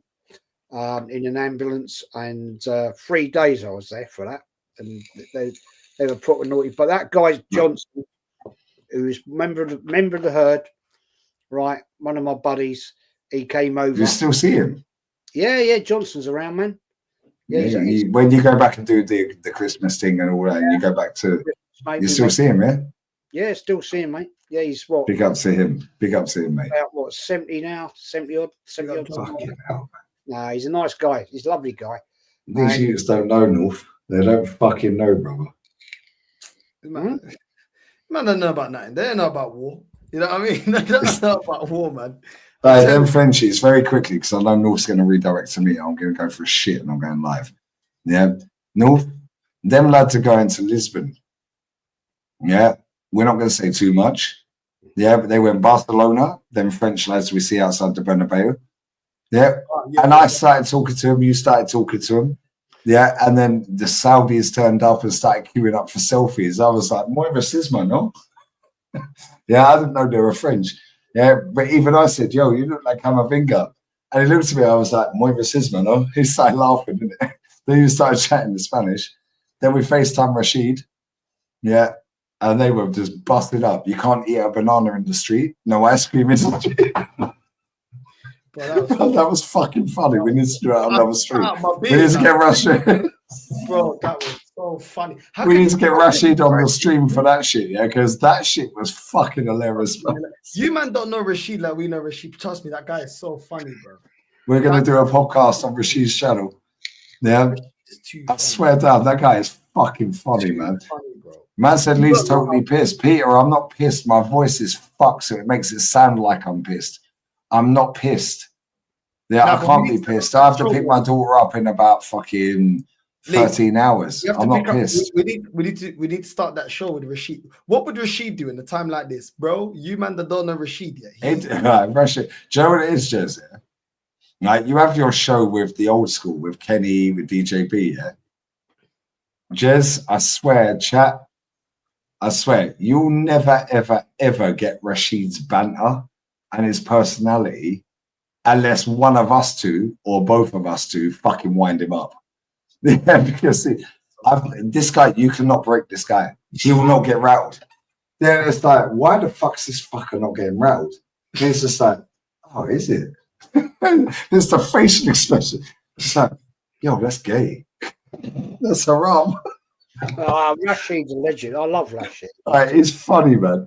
He's proper funny. But unless you got somebody with him on the stream, yeah, the chatter wind him up. Yeah. So when I went for a cigarette, so we couldn't smoke in the end, we fucking did anyway. Fuck him.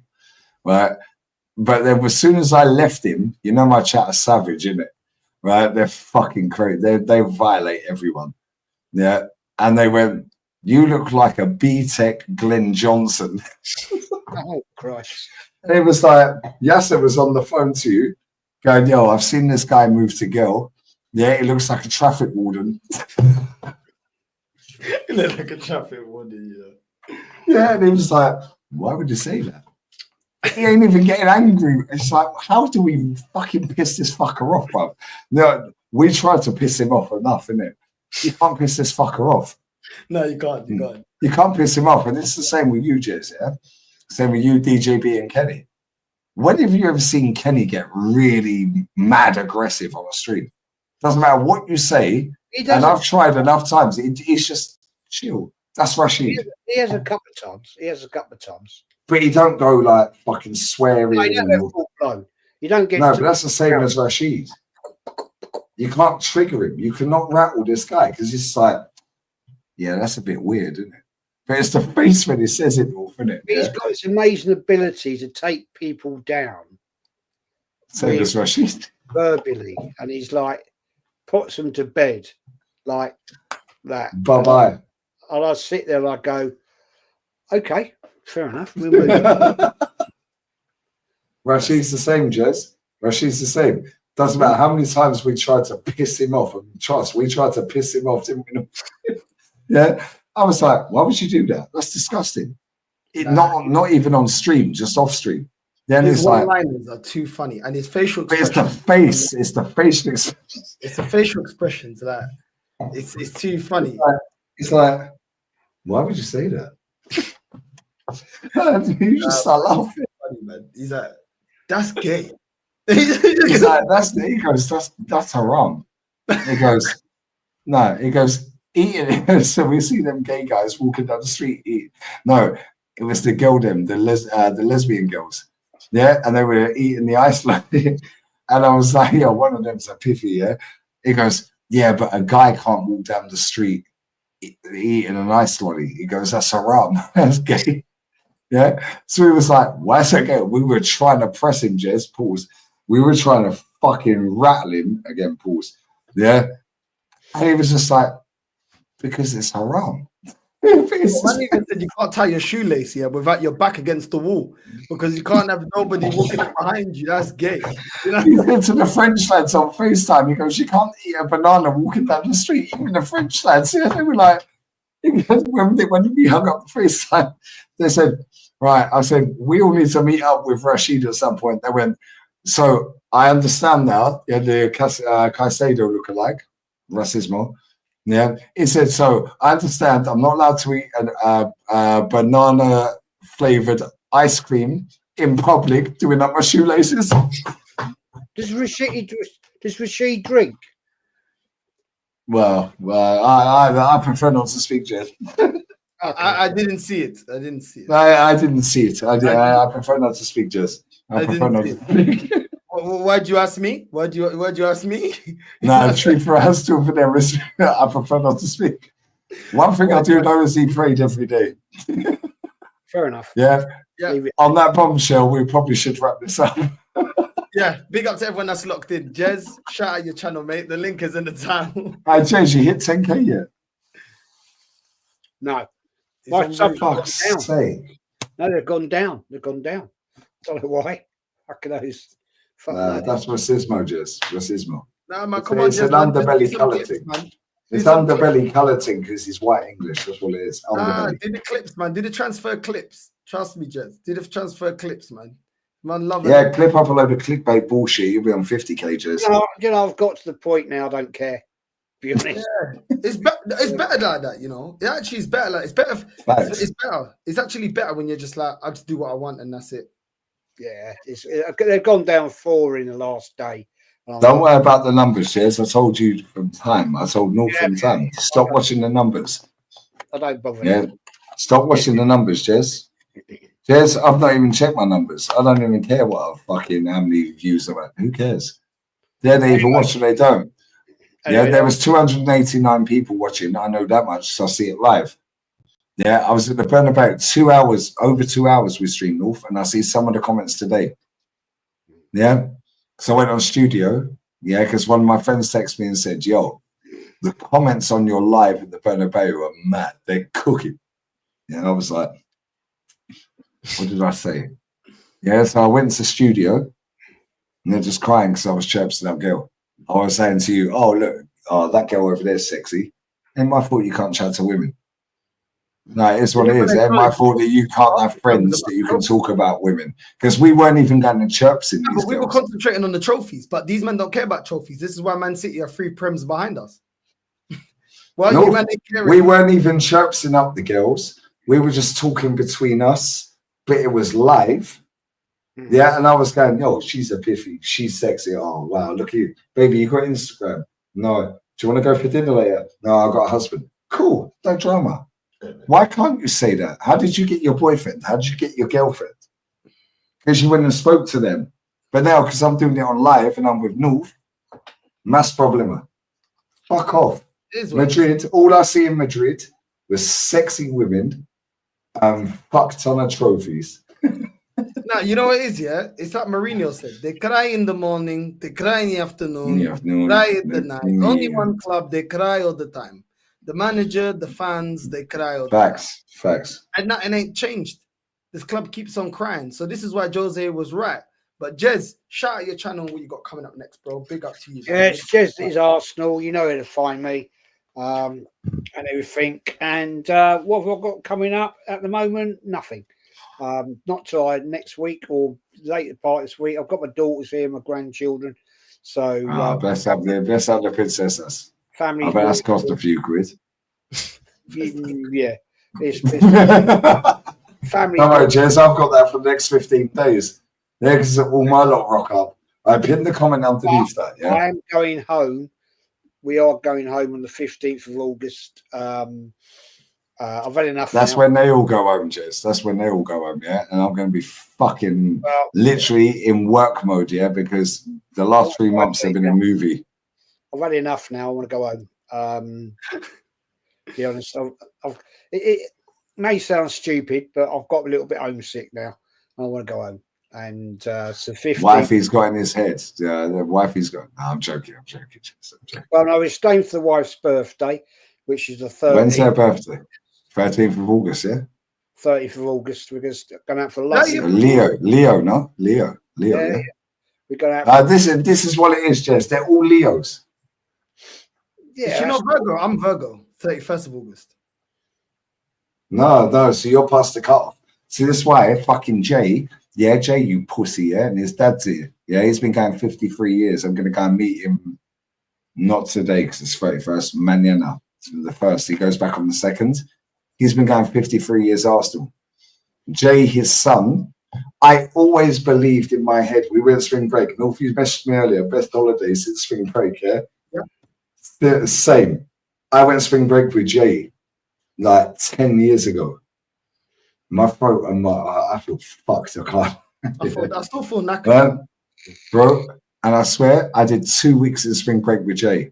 Yeah, and he was 21, 22 at the time. right? Bro, that was the best holiday. This very close second, yeah, right? But check this. His dad's been going 51 years, right? And I swear to God, yeah, he was like, yeah, I've had enough. Blah blah blah. They've gone half on the ticket. I think I said this on the stream the other day.